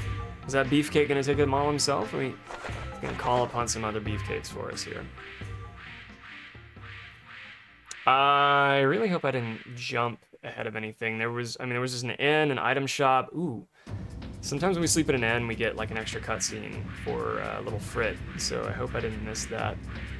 Sultry, you meant to schedule tax appointment 2 weeks ago. It's not too late.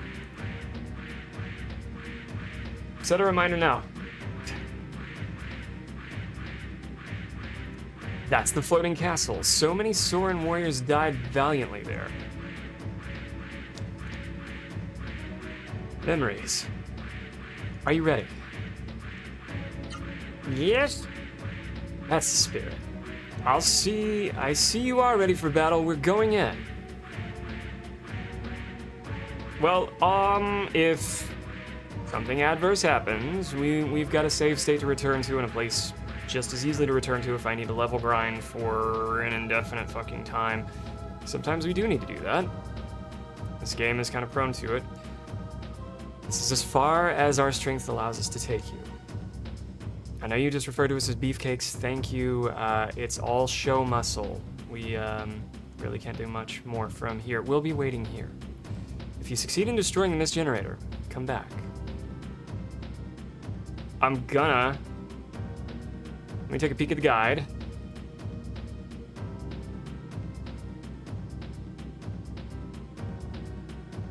Looks like we did the right thing. I didn't bypass any other story elements, so cool. Heading the castle down the doorway. I just need to know if there's gonna be like any exaggeratedly difficult enemies to encounter. 'Cause sometimes there are some, difficulty spikes. Looks like it's kind of a maze coming up. Head straight through the doorway and continue down the corridor until you come to an intersection. Keep going to the left and collect the healing berry from inside the chest. Make your way back to the intersection, head upward through the castle corridors.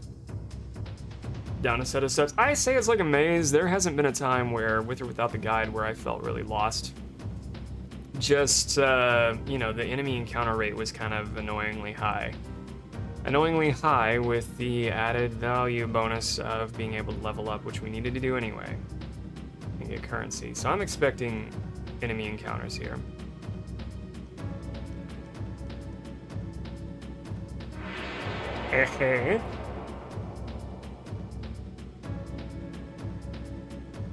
Thermo? That's new. The other one's like a renamed, reskinned monster, but Thermo. That's new. I've not seen that enemy yet.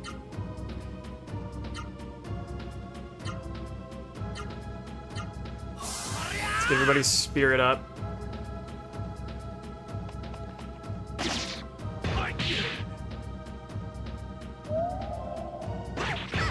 Oh. It's got the sock and boppers on.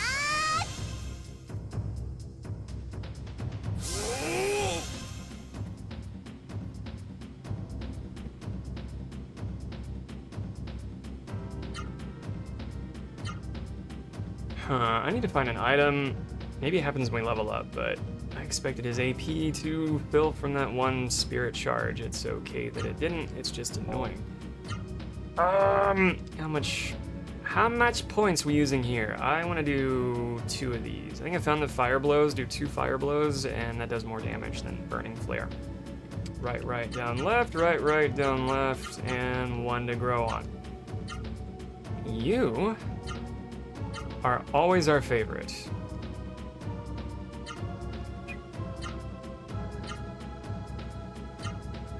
I think I need to re-equip something on Gala. I had an item equipped for him that, automatically replenishes his magic points, so I could continue to use him to heal the other characters. and then we have to worry about using another item to replenish his MP. So I need to double check and make sure I've got that equipped.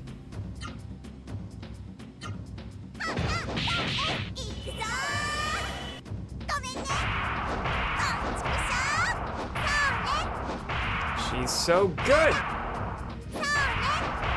The attack I had mapped out for her is like a succession of all of her best attacks.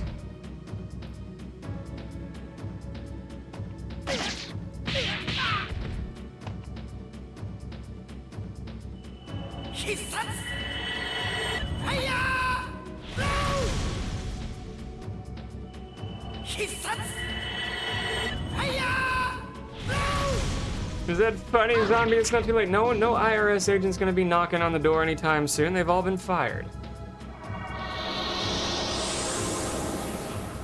They've all fired or stymied or threatened. It's not a prolonged enough amount of time for any kind of serious woe to be concerned with. Or worry of like a penalty.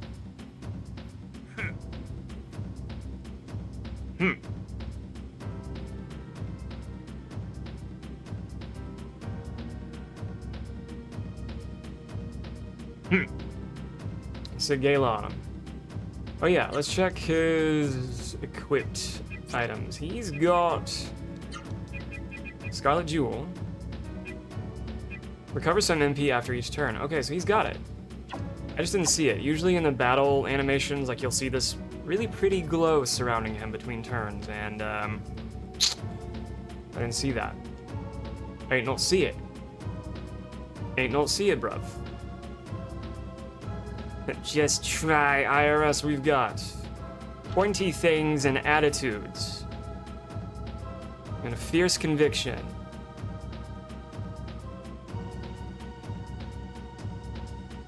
And we're cute. Maybe mean to cute things. It's cool and unusual. And let's take Heather after him. I wouldn't want her mad at me. At my enemies, though.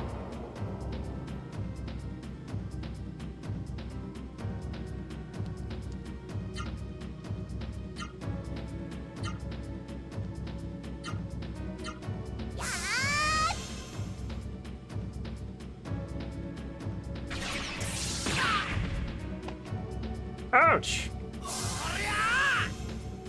That's my purse! I don't We know gon' get you! him.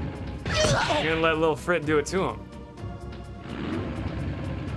I love these enemies that are like a combination of a Geodude and a wheel.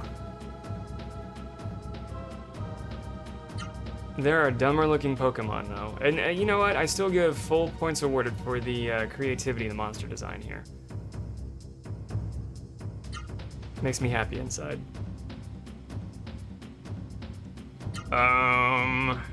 Command you. I will command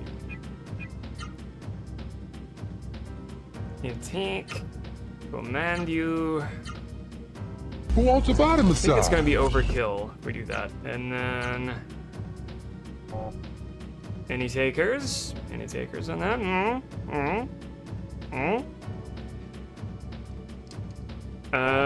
Ozma, there's our magic. Let's spoon. Let's spoon. We can level this up the more we use it too. Oh, I probably wasn't seeing the MP replenish because there wasn't a need. There wasn't a need. There's fitting to be there.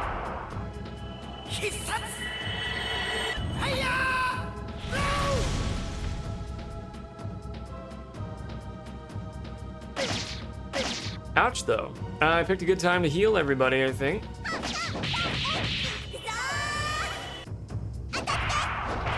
Find a dick and kick him in it, little Frit. She's got it. She's doing it.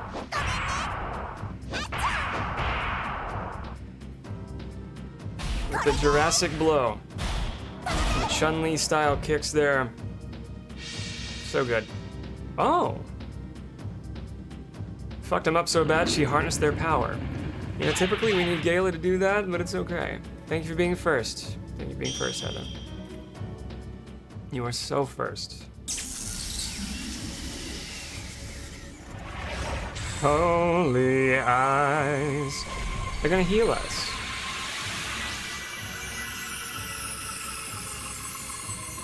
Wounds mended, boo-boos kissed. We're good.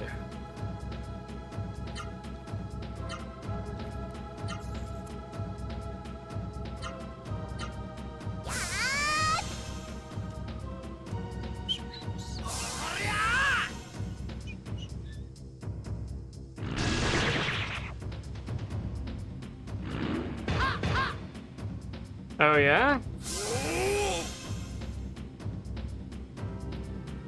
I love it when he's blocking the attacks. That's very satisfying.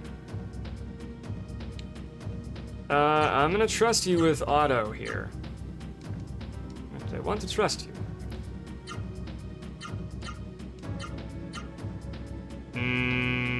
Should I use his attack or I'm gonna try to level up some of his magic, which is pretty poor. Final Blaster, kill or attack enemy. I think that has a random chance of doing like an instant kill, but I've never seen it work, so I'm willing to roll the dice.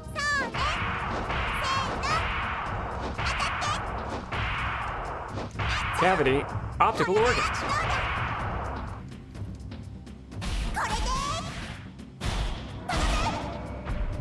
Tell me more about that.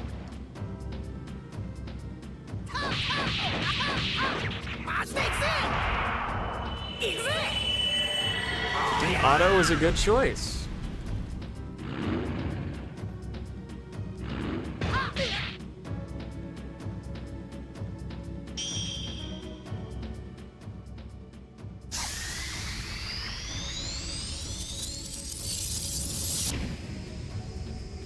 Love the exclamations in Japanese.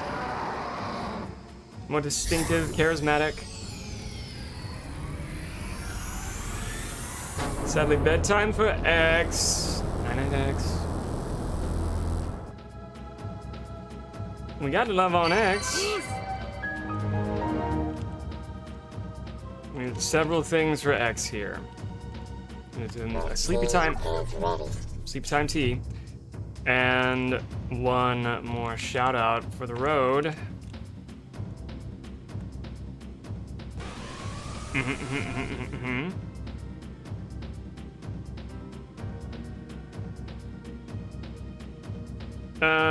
Thank y'all.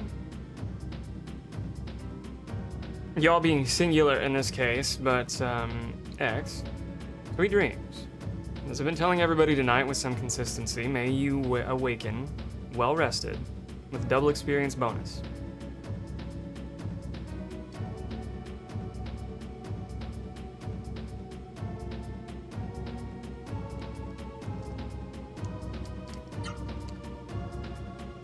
Magic! Do this again. Yes! I love it when that levels up. That takes so long to level that up. But now, it's more potent. Doesn't use any more MP, but it heals more effectively. Good, because our health points increases the more we level. Ki-bo-bo-bo-bo! I'm gonna make a special shout out for you too, that links right to your website. Promoting your ab-fab shutterbuggery photography skills.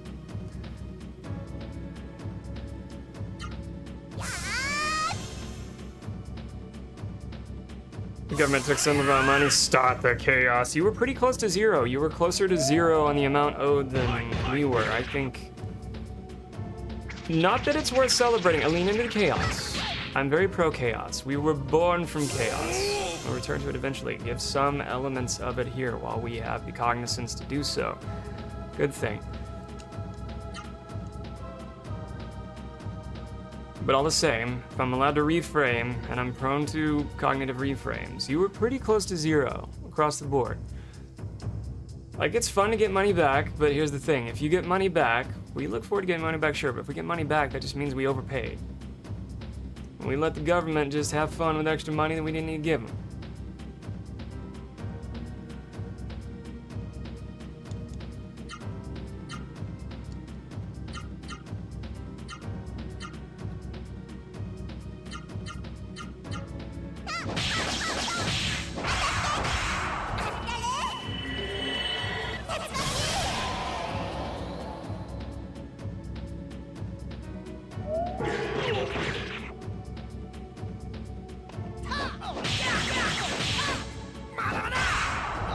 Like a third of those attacks were blocked, but hey, still got him down.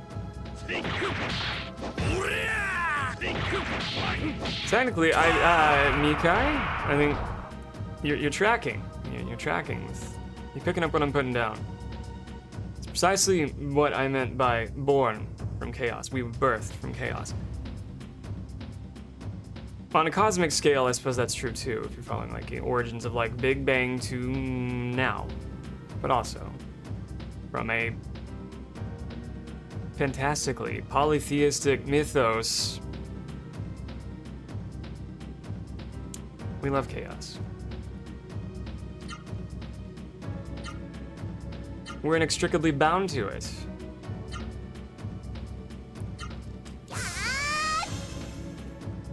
You're just getting a good chunk back and throwing it at your loans. See, if you didn't get a good chunk back, that means you didn't overpay. Would you like to submit a recipe? Culture shock. If you didn't get anything back, that means you didn't overpay, which means potentially you had more to throw at your student loans anyway. It's still exciting to get some money back. Cream all the time. It'd just be a dessert, you dungo. I love guacamole. Culture shock, I think it's time for you to give me another recipe that isn't that fucking wonderful no moo, or was it mooless chocolate pie? I'm ready to receive another recipe. Thank you for the gifted subs. That got us even closer. We're at like 97 now? Or 97? Yeah, I've made it like 4 times since then. I think I told you that. So, hi, Culture Shock. Thank you so much for the gifties. One went to Clark, Quartet, Jeremir the Wise, Sahari Jenkins, and one went to Retro. One went to Chris. Chris is cool. Chris Retro Perspective. I can't claim familiarity with some of the other names. Maybe they'll pop back in. Remember why they followed, you know? Quartet's a pretty kick-ass name. I like that. Oh, there's the delayed burst of emotes. It's updating. Unless you have a bunch of medical to write off taxes, I think this week I will make Oreo fluff again. I did have my HSA. I had some HSA expenditures that I could use too. Therapy bills add up. We can use that too. Sweet or savory? You know what? If we can try to keep it, you know, close to vegan as possible, I'm open to do another sweet. I'm open to do another sweet because I want the challenge. I've been a little squishy, a little averse, a little deliberately avoidant of like baking because I just wasn't interested in the mess and the specific measurements, so on and so forth. But I'm feeling a little more encouraged because I made my partner's favorite cookie recipe last night and it came out pretty okay. It didn't come out exactly the way she made it, but no two recipes are the same. But the end result was they fucked. They were still really good. And I was like, okay, I can bake, I can do this. I just have to be a little more patient with myself as I go as compared to like normal cooking. So sweet. Sweetie. Thank you. Thank you. You like coconut? Not really.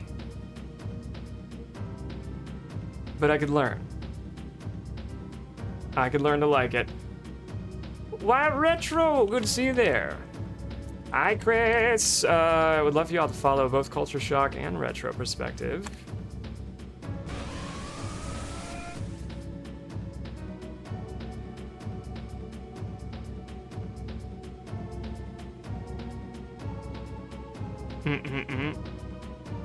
But if it's something like a coconut cream pie, that's never been my favorite. I like coconut milk in, say, like, I don't like shaved coconut, but the flavor of coconut in, like, broths, I really enjoy, or curry. It's really good in curry, and it's really good in certain broths. Which, I mean, a curry is more or less a type of broth to me, but all the same, I like the flavors there. That's more of a savory sweet situation, though. I like coconut for vegan desserts, but use it as fat sub. Okay, yeah, since I started like using coconut cream in a lot of vegan recipes, I just started making sure we have more of it in the pantry at all times. So I do have that by default. Let's finish putting a boot in this thing's ass. Better the cookies worked out. I was a little concerned initially. Also, a reminder for me to get a different whisk that isn't silicone. Because as everything starts thickening up and get gluey and stodgy, it gets harder to stir. Or I can just invest in an electric whisk. It's not what it's called. It's called something else.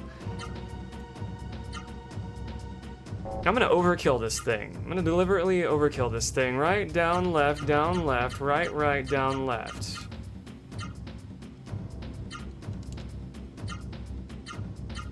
Oh wait, I wanna use this. I'm gonna heal everybody. If they're still alive after the next 2 rounds of bottom paddling, I'm glad nothing happening. Oh, that was gonna void my accessories? Dumb dick, I'm glad that didn't work.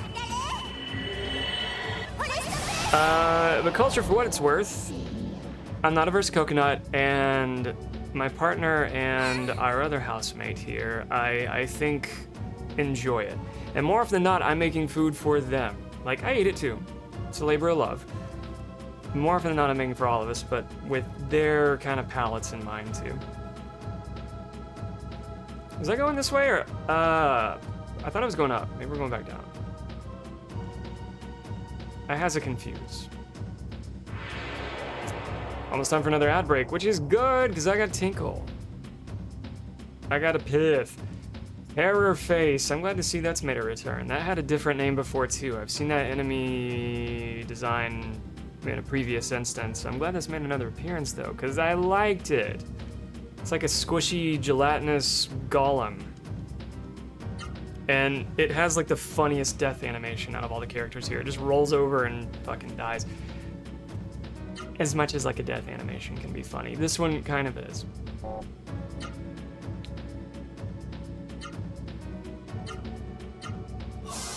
NoraCooks.com is one of my go-to places for vegan recipes. Chocolate, I think I've got a couple of recipes from them before. That rings a bell.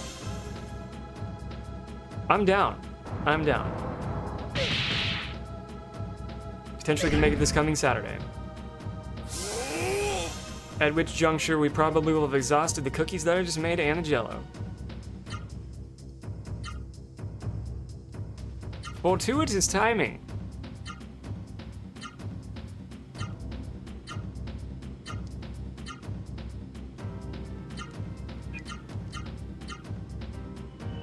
Thanks for sliding it. That's what I want to say. Anything sliding it over in the Discord.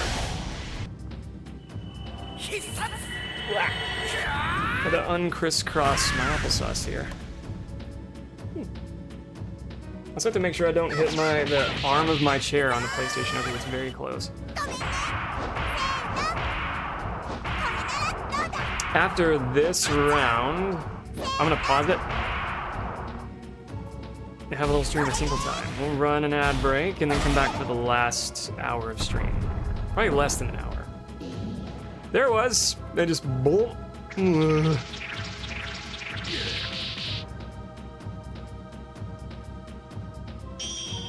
Fucking dead. They're done. I love it. Holy Eyes. There it is. It's called Holy Eyes. That's the attack. Retro, did you say you finished this one? You played through this one? If you didn't, it's a slow burn, but when the story picks up, I think it's one you dig.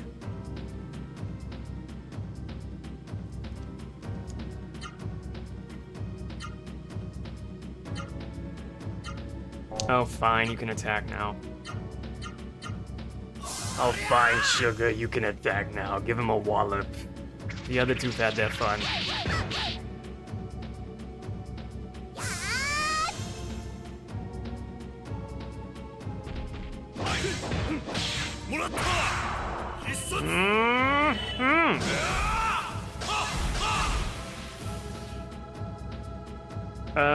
That made the controller shake a bunch, but the enemy's still alive. Not for long.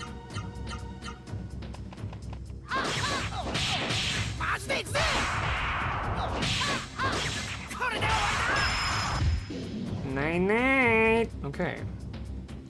Now I can go piss, girl. I got a little experience.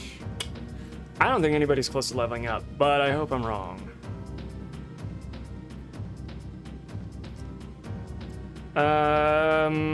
Okay. Applesauce and coconut oil. We've got a ton of applesauce since my partner's oral surgery. Like first couple of weeks being on like softened foods. We've got a healthy inventory of applesauce around, so that's good. Another happy coincidence. Good. Happy-ish coincidence. I'm gonna pause it here. Take a break. Poo-poo pee-pee break. Encourage everybody to do the same. We'll run 3 minutes of ads, and that's 3 minutes for you to assess and achieve how to make yourself more comfortable. Scan your body meat from your toes to your tits, maybe go a little bit higher. And notice we've got some tingles to tune. Tension to ease. Give yourself a movement where needed, PM hygiene, prioritize what you need, it ain't often gonna be me. If you have some cognizance and wherewithal to spare, we've got less than an hour to go after we come back. I'm going to raid. Just setting the stage.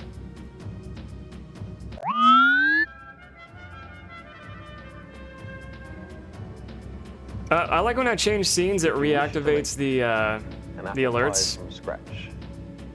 So yeah, Culture Shock, thank you again for the 5-pack there. Thank you very much. Wow, And for the wow, recipe. wow, wow, wow. And for the One recipe. Cult Shock hath gifted Sahari Jenkins a hug-scription. Mm-hmm. Let us thank them. Cult Shock gifted Thank you, a Brian, tier 1 for the sub delay. to It sounds like I Sahari probably need to Jenkins. reset the alerts on that too. That's gonna keep going. Nine Culture Shock. If you wish to make from scratch, you must first invent the universe.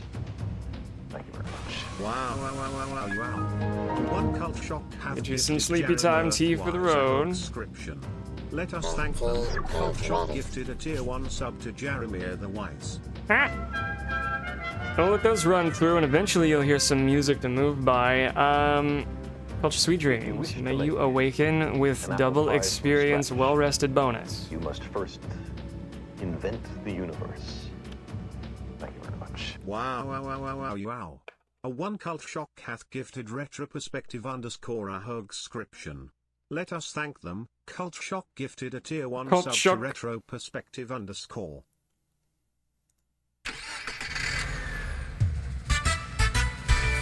Back soon, baby.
wake up. We're at grandma's.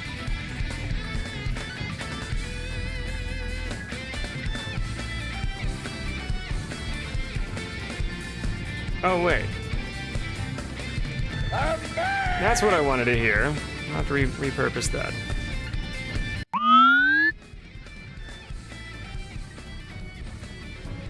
How we doing? How we feeling about the break playlist these days? I've been trying to freshen it up. I know from what you've seen so far, it's like mostly been songs from Gran Turismo and like Ridge Racer. From some old video game music that kind of meets the housey jungle dance music vibe of like the mid 90s. But I'm open to more. If you want to hear more, I can lean into that. It's still a growing project. It's in the 2025 break playlist. It's a growing project. You also have the option to you cash in your daily bars and change the tunes. Something more specific. I mean, vibing? Okay. Okay. Thank you. Thank you. Last hour of stream. Last less than hour stream. I don't think I have an hour left in me. Probably get out of here ahead of midnight once we get to the next checkpoint. If there is a point to check.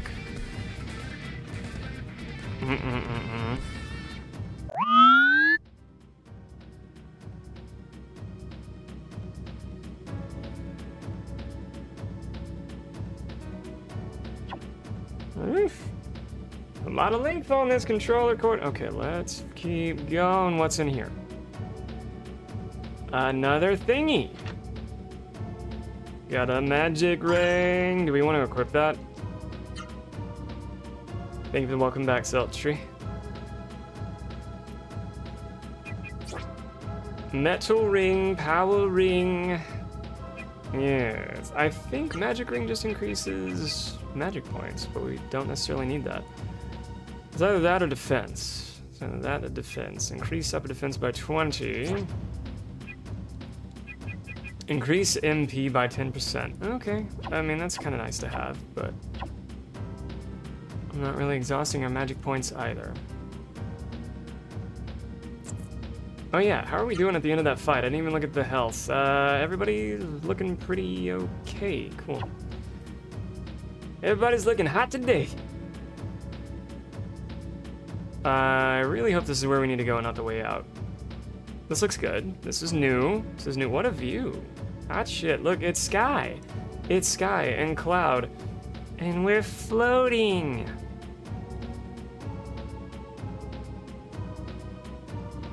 We go up? Or I can't tell which. Do you go right through here or around? Oh, okay, that is a dead end. It's a dead end. A little cluster of pixels there was pretty enough, but it was hard to tell which direction we could and could not go.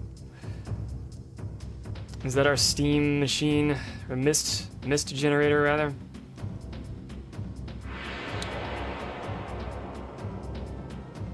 Thing we want to demystify? Hi, little buddies!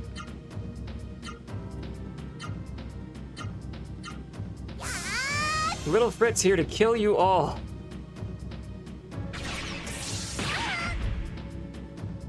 Triple time.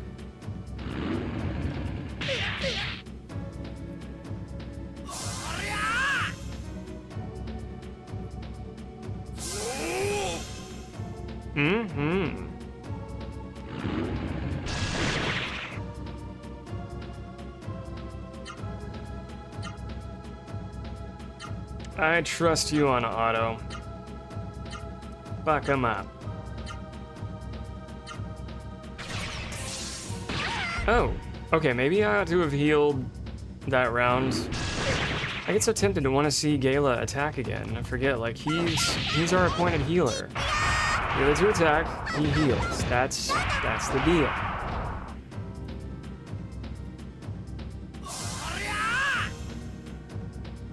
He's the monk. He's a warrior monk. He's more of a healer than a fighter. He's the himbo of the group. At that. Look at that. Most of his attack got blocked anyway. Yeah, the battle music's alright.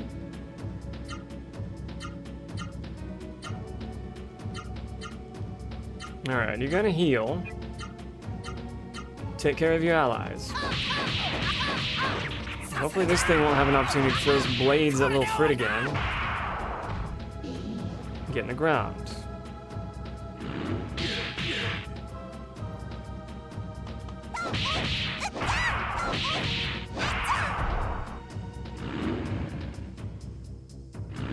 It makes an engine revving sound for its growl, or its growl sounds, not dissimilar from an engine revving. That was too close. That was too close for comfort. Little Frit taking too many wallops. Why do they want to hit her so many times? That's not okay. Holy eyes. I'm gonna do it every goddamn time, baby. I think there's a few rounds away from being successful here. Everybody kill.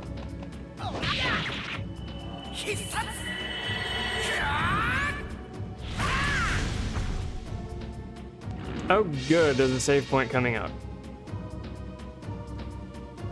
There's a switch we need to find somewhere.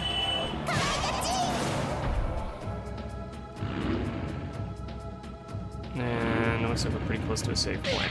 Cool.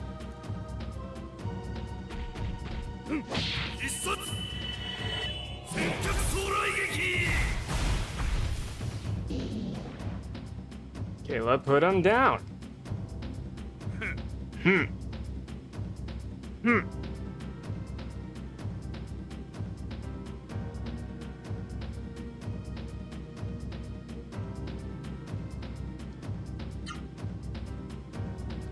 I wanna check status. Yeah, how close are we to leveling up again? Not as far away as I thought.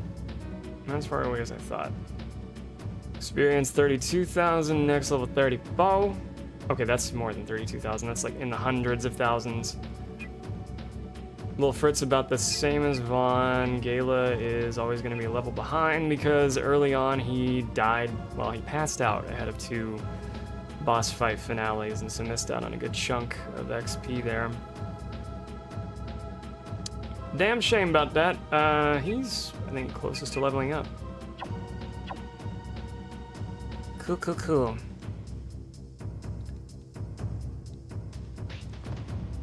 Then just dive in. Pee on it, that'll shut it down. There's a lever. Do you want to move a lever? Yeah. We're here to break shit. Now, usually I'm more motivated to repair and mend, provide salves. In this case, we're here to break shit. Brainworms will spread. What's this? An evil god icon. Do I want to collect that? That sounds... Should I drop that immediately? Did we just like pick up a hand grenade?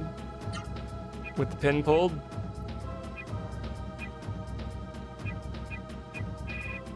Steal items from enemies and attack. Oh.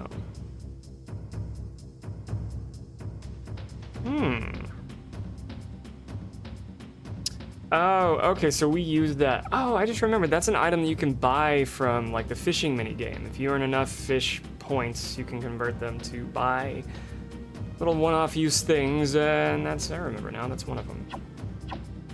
It's too strangely named to forget it. Somewhere beyond this corridor, I think, is a save point.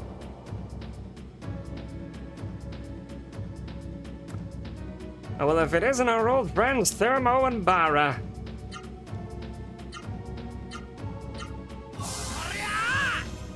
We meet again.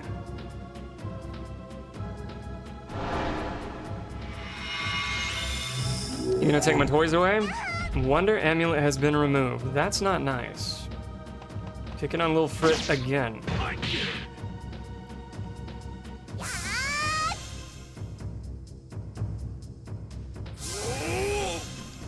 I wonder if, with the Wonder Amulet being removed, after the fight, usually after fight, any items are stolen, we get them back. Anything that is disabled returns. But that hasn't happened yet. I need to look and see if we need to re-equip that item. It'd be a dick move on the game, but I'm expecting it. I'm expecting to have to re-equip that item.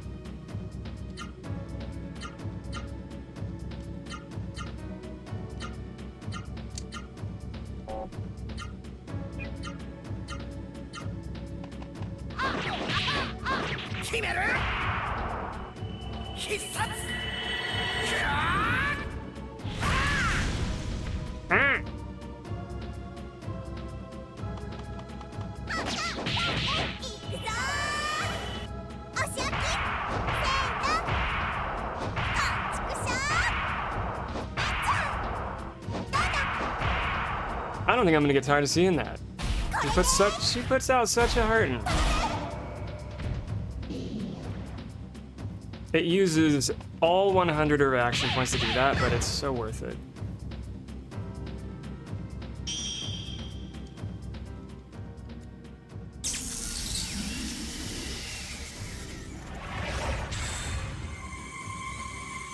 Also, Heather, I just realized you dropped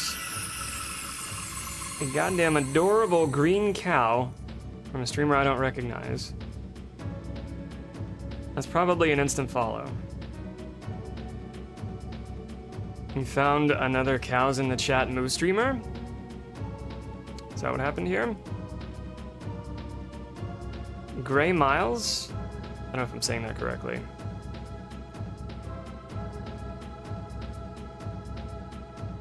Oh, no, wait, did you raid them before? Maybe. Maybe you did. I outed myself. I am following them.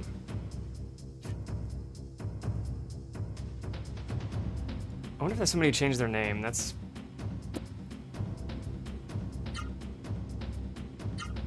It's not coming to me immediately.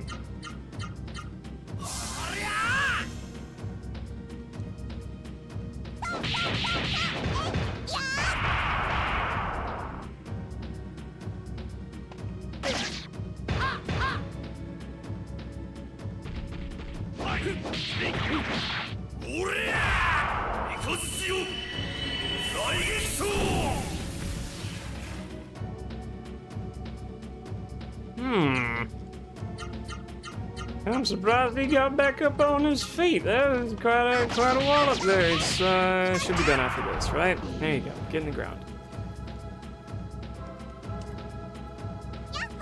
You're the best. You're my favorite every time.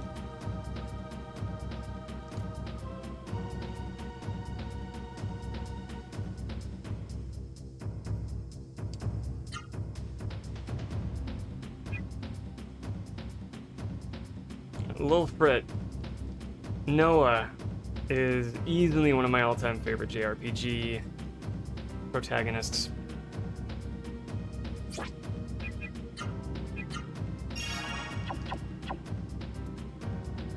We've got the what was the lever in there?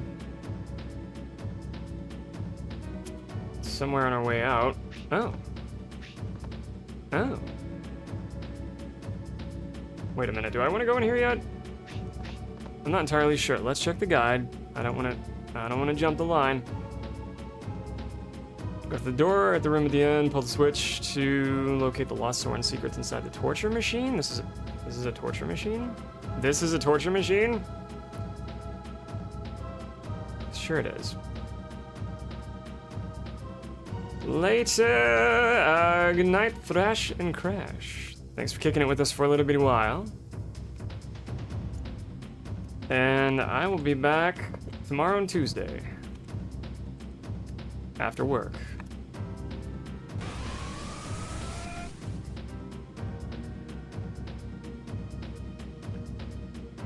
Give a quick 9-9.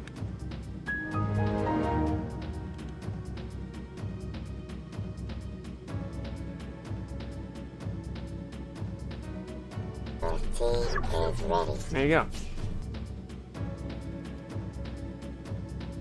Continue just past the flight of steps leading outside the structure. At the end of the edge walkway, you'll re-enter the castle, find a room and a catwalk. Okay, we did that. Take the right side of the catwalk, scale the other side, take you to the switch room, pull the switch, raise the platform, return to the circular platform around the lower part of the castle. Did that. Go through the door into another dark corridor and follow the next doorway. On the other side of the door, you find 2 pipes. Oh, that's where we are now. On each side of us, that is very much where we are now. Follow the left pipe to the end. We run into one of... Oh. Okay. Follow left pipe to the end.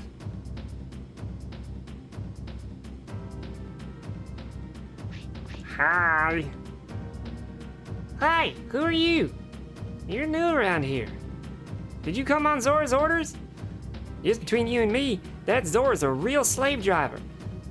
We don't even need to guard a power unit like this, but she ordered us here anyway. Wait a minute, Zora didn't say anything about new people coming. That means you're one of those Rossaroo wearing foes. You son of a... I'll teach you a lesson. The guy didn't say I was getting in a fight. But, I mean, okay, that's what we're here to do. Death game? I don't like this. Oh my god, Little Frit dies? One of the options was Little Frit dies? Oh my god.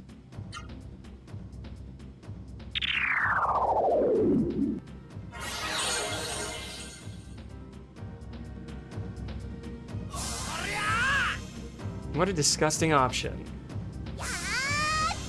I'm gonna murder this thing so good. I hope it only gets to do that attack once, because that was vile.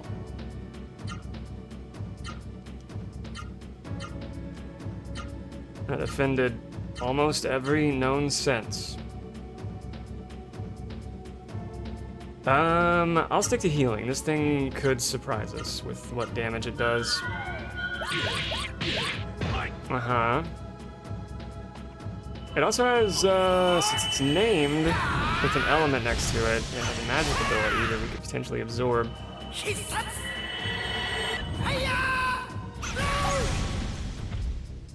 That's it? I thought that was gonna be a little more consequential. Okay.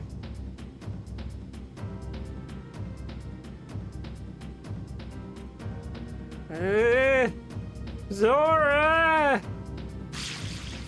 Oh. And then it exploded. Yours move the lever. Yes. We're here to break things. Fuck shit up. Okay, what's next? He's startled. Oh, the guide says he's startled by your presence and challenges you to a battle of cards. It's not entirely misleading. Head back through the tunnel and continue down the corridor to the next area. Along the corridor, you see a small passage with flashing button on the door. Okay, we'll turn it back around. Let's scoot our keisters back yonder, I guess. Wait, wasn't there something here? Is there? No? No? Okay.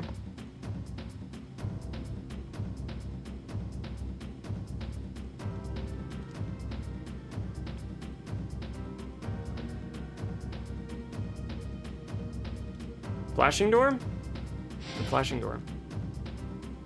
Flashing door. I hope I didn't pass any others. That's the first one I noticed. See a small passage with a flashing button on the door. Go through the door into the room at the end. Pull the switch to locate the lost Soren secrets inside the... Okay. Move the on-off switch. On this horrible device... Oh, somebody got squinched. That is pretty horrible. And we get to fight.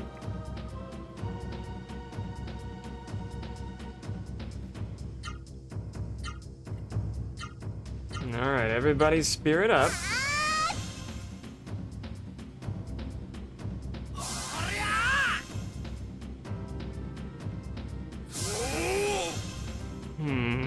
For Vaughn, I think I need to equip something that gets his action points a little higher. That's frustratingly low.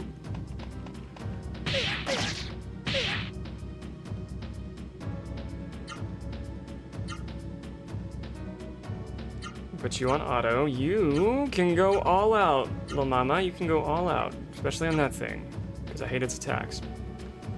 You are gonna go for that thing too.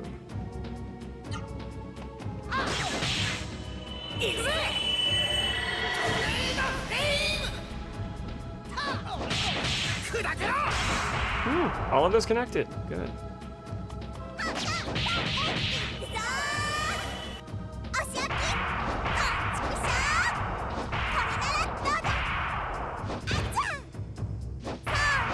Most of those connected. A lot of those were blocked. I don't love that. For that exact reason, I wanted to kill you earliest. And get that fucking wind cutter move.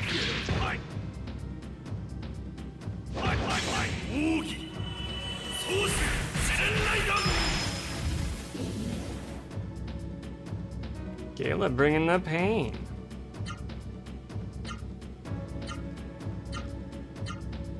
Do it again.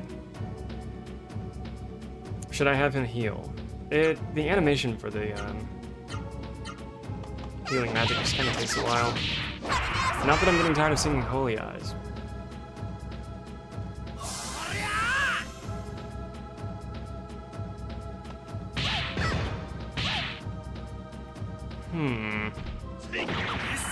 Those are either have a high attack or her defense is just too low for this area.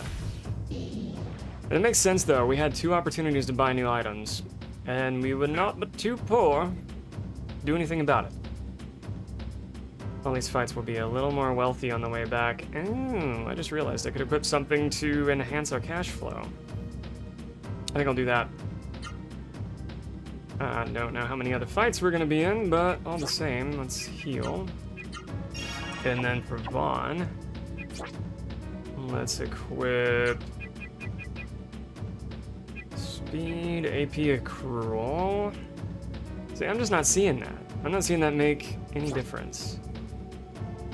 The golden book, though, that's gonna give us some money. A little extra. Right, so what are we getting out of this? Did we already get it? Oh. Vaughn now has the sword and secrets. I accidentally skipped a whole text box there. Maybe the guide will tell me what I missed. The Soren secrets stolen from the Soren have fallen into the center of the device. That's all it said. Exit the room, continue through the corridor until you reach the round room. Walk to the other side, down steps to the save stone. Save your progress and head through the next door, which leads to Zor's throne room. 2 Pueras guard the chamber entrance. You must defeat them before you can advance to the throne room. Pull the 2 switches at the entrance to open the door. I think that seems like a good spot to save it for tomorrow to pick up, because that puts us just ahead of a boss fight and more story. And from there, I think that puts us about 90%. If the guide is to be believed, that puts us about 90% to completedness for the game, which is saying something. So I'll leave that up.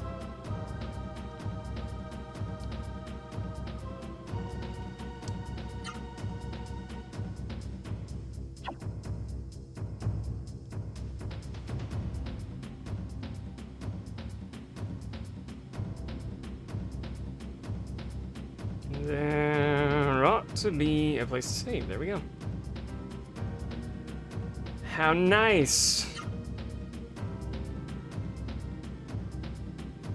One little feature I loved, your primary save, the first time you save, like these icons are represented on the flash memory, that is the memory card. So when you go to save with the original icons, the first character you play as, Vaughn, we saved again, it was Noah, and when I made a safety save before, it was Gala. I like that feature.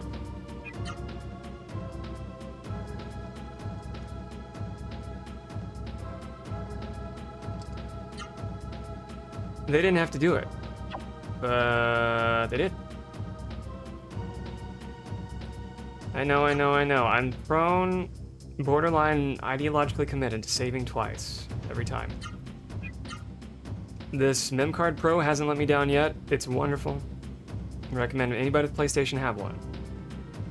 Still, old habits. Trust issues. I'm gonna save it here.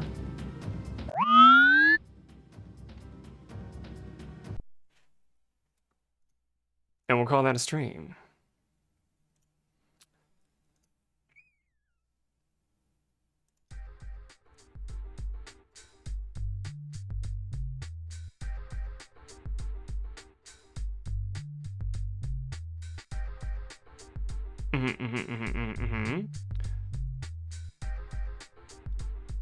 Where we finna wanna be? Out in yonder twitch.tv.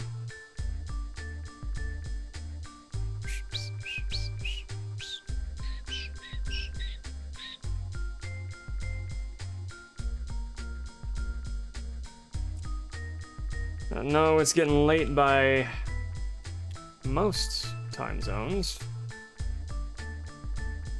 We're gonna go say hi. So,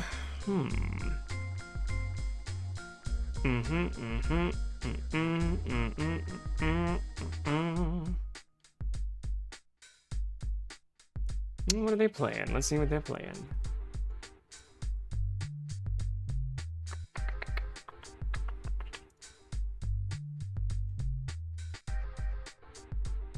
I can't tell what that is yet. It's retro, which I'm keen to. Partial to. About it, even. I'm trying to get a sense of how long they've been up. A while. Longer than me. That may not mean anything, though. Some people stream for like 8 hours consistently.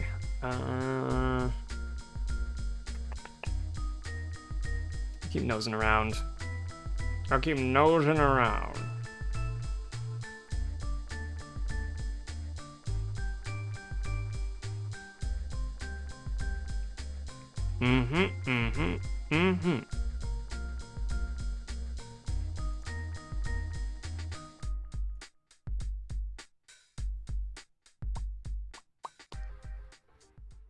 Yeah, no. Let's raid somebody I haven't raided before. Let's go say hi to Scone Bone Video. It was a mutual on Blue Sky before I found his way to his stream. And he's got a really unique setup. I like it. So here's where we're headed. If the raid breaks. Raids have been breaking again lately. We don't know why. Twitch doing silly shit. Thank you for my first stream. We really just went gangbusters here on the first stream. I feel encouraged. Incentivized to do it again. I think I'll try again tomorrow. Also, I think I want to move my camera over more. Or something. I don't know. I feel like I need to scoot chat a little further over. That's not so much into my body meat.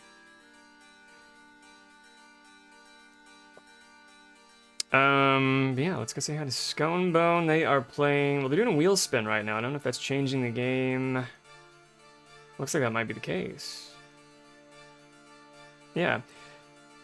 So they're doing a... It says Journey to Silius first playthrough. Day 3, and a NES Advantage wheel spin, I think, is what's happening here. Might be changing games. All the same, it's going to be pretty mess pixels, and a delightful mustache, and a cozy community. Which could be a wonderful additional third space to rest your head by. As some of you are preparing for the next day. Let's do that. If it lets us. Some people in their last hour of stream or so have little rules set up to where they don't allow raids. Let's make sure that we can actually scoot over there. I'll know soon. Yes, okay, looks like we can. It looks like we can. We're enabled. Cool. Okay, with that... Thank y'all for loving on me keeping each other company throughout. My God, Grams, very generous. Culture Shock, Sean, Zombuts. Thank y'all for the gifted subs, the resubs, the raids. I'm grateful to ya. Grateful to ya. Sound, Heather, Retro, Zombie, Kibo, Heather. Everybody. Sultry? Don't forget Sultry. If your next destination after the raid is bed, tell you what I've told everybody else tonight. May you have uninterrupted, deep wave REM sleep.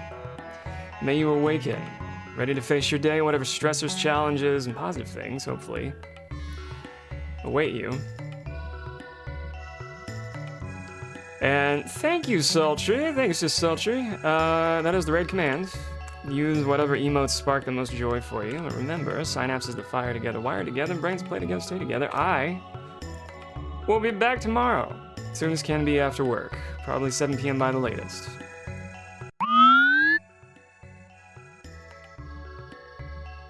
Kisses, hugs, and belly rubs!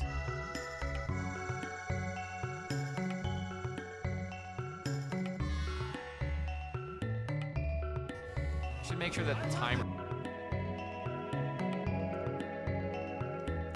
Ooh. Welcome in, Raiders.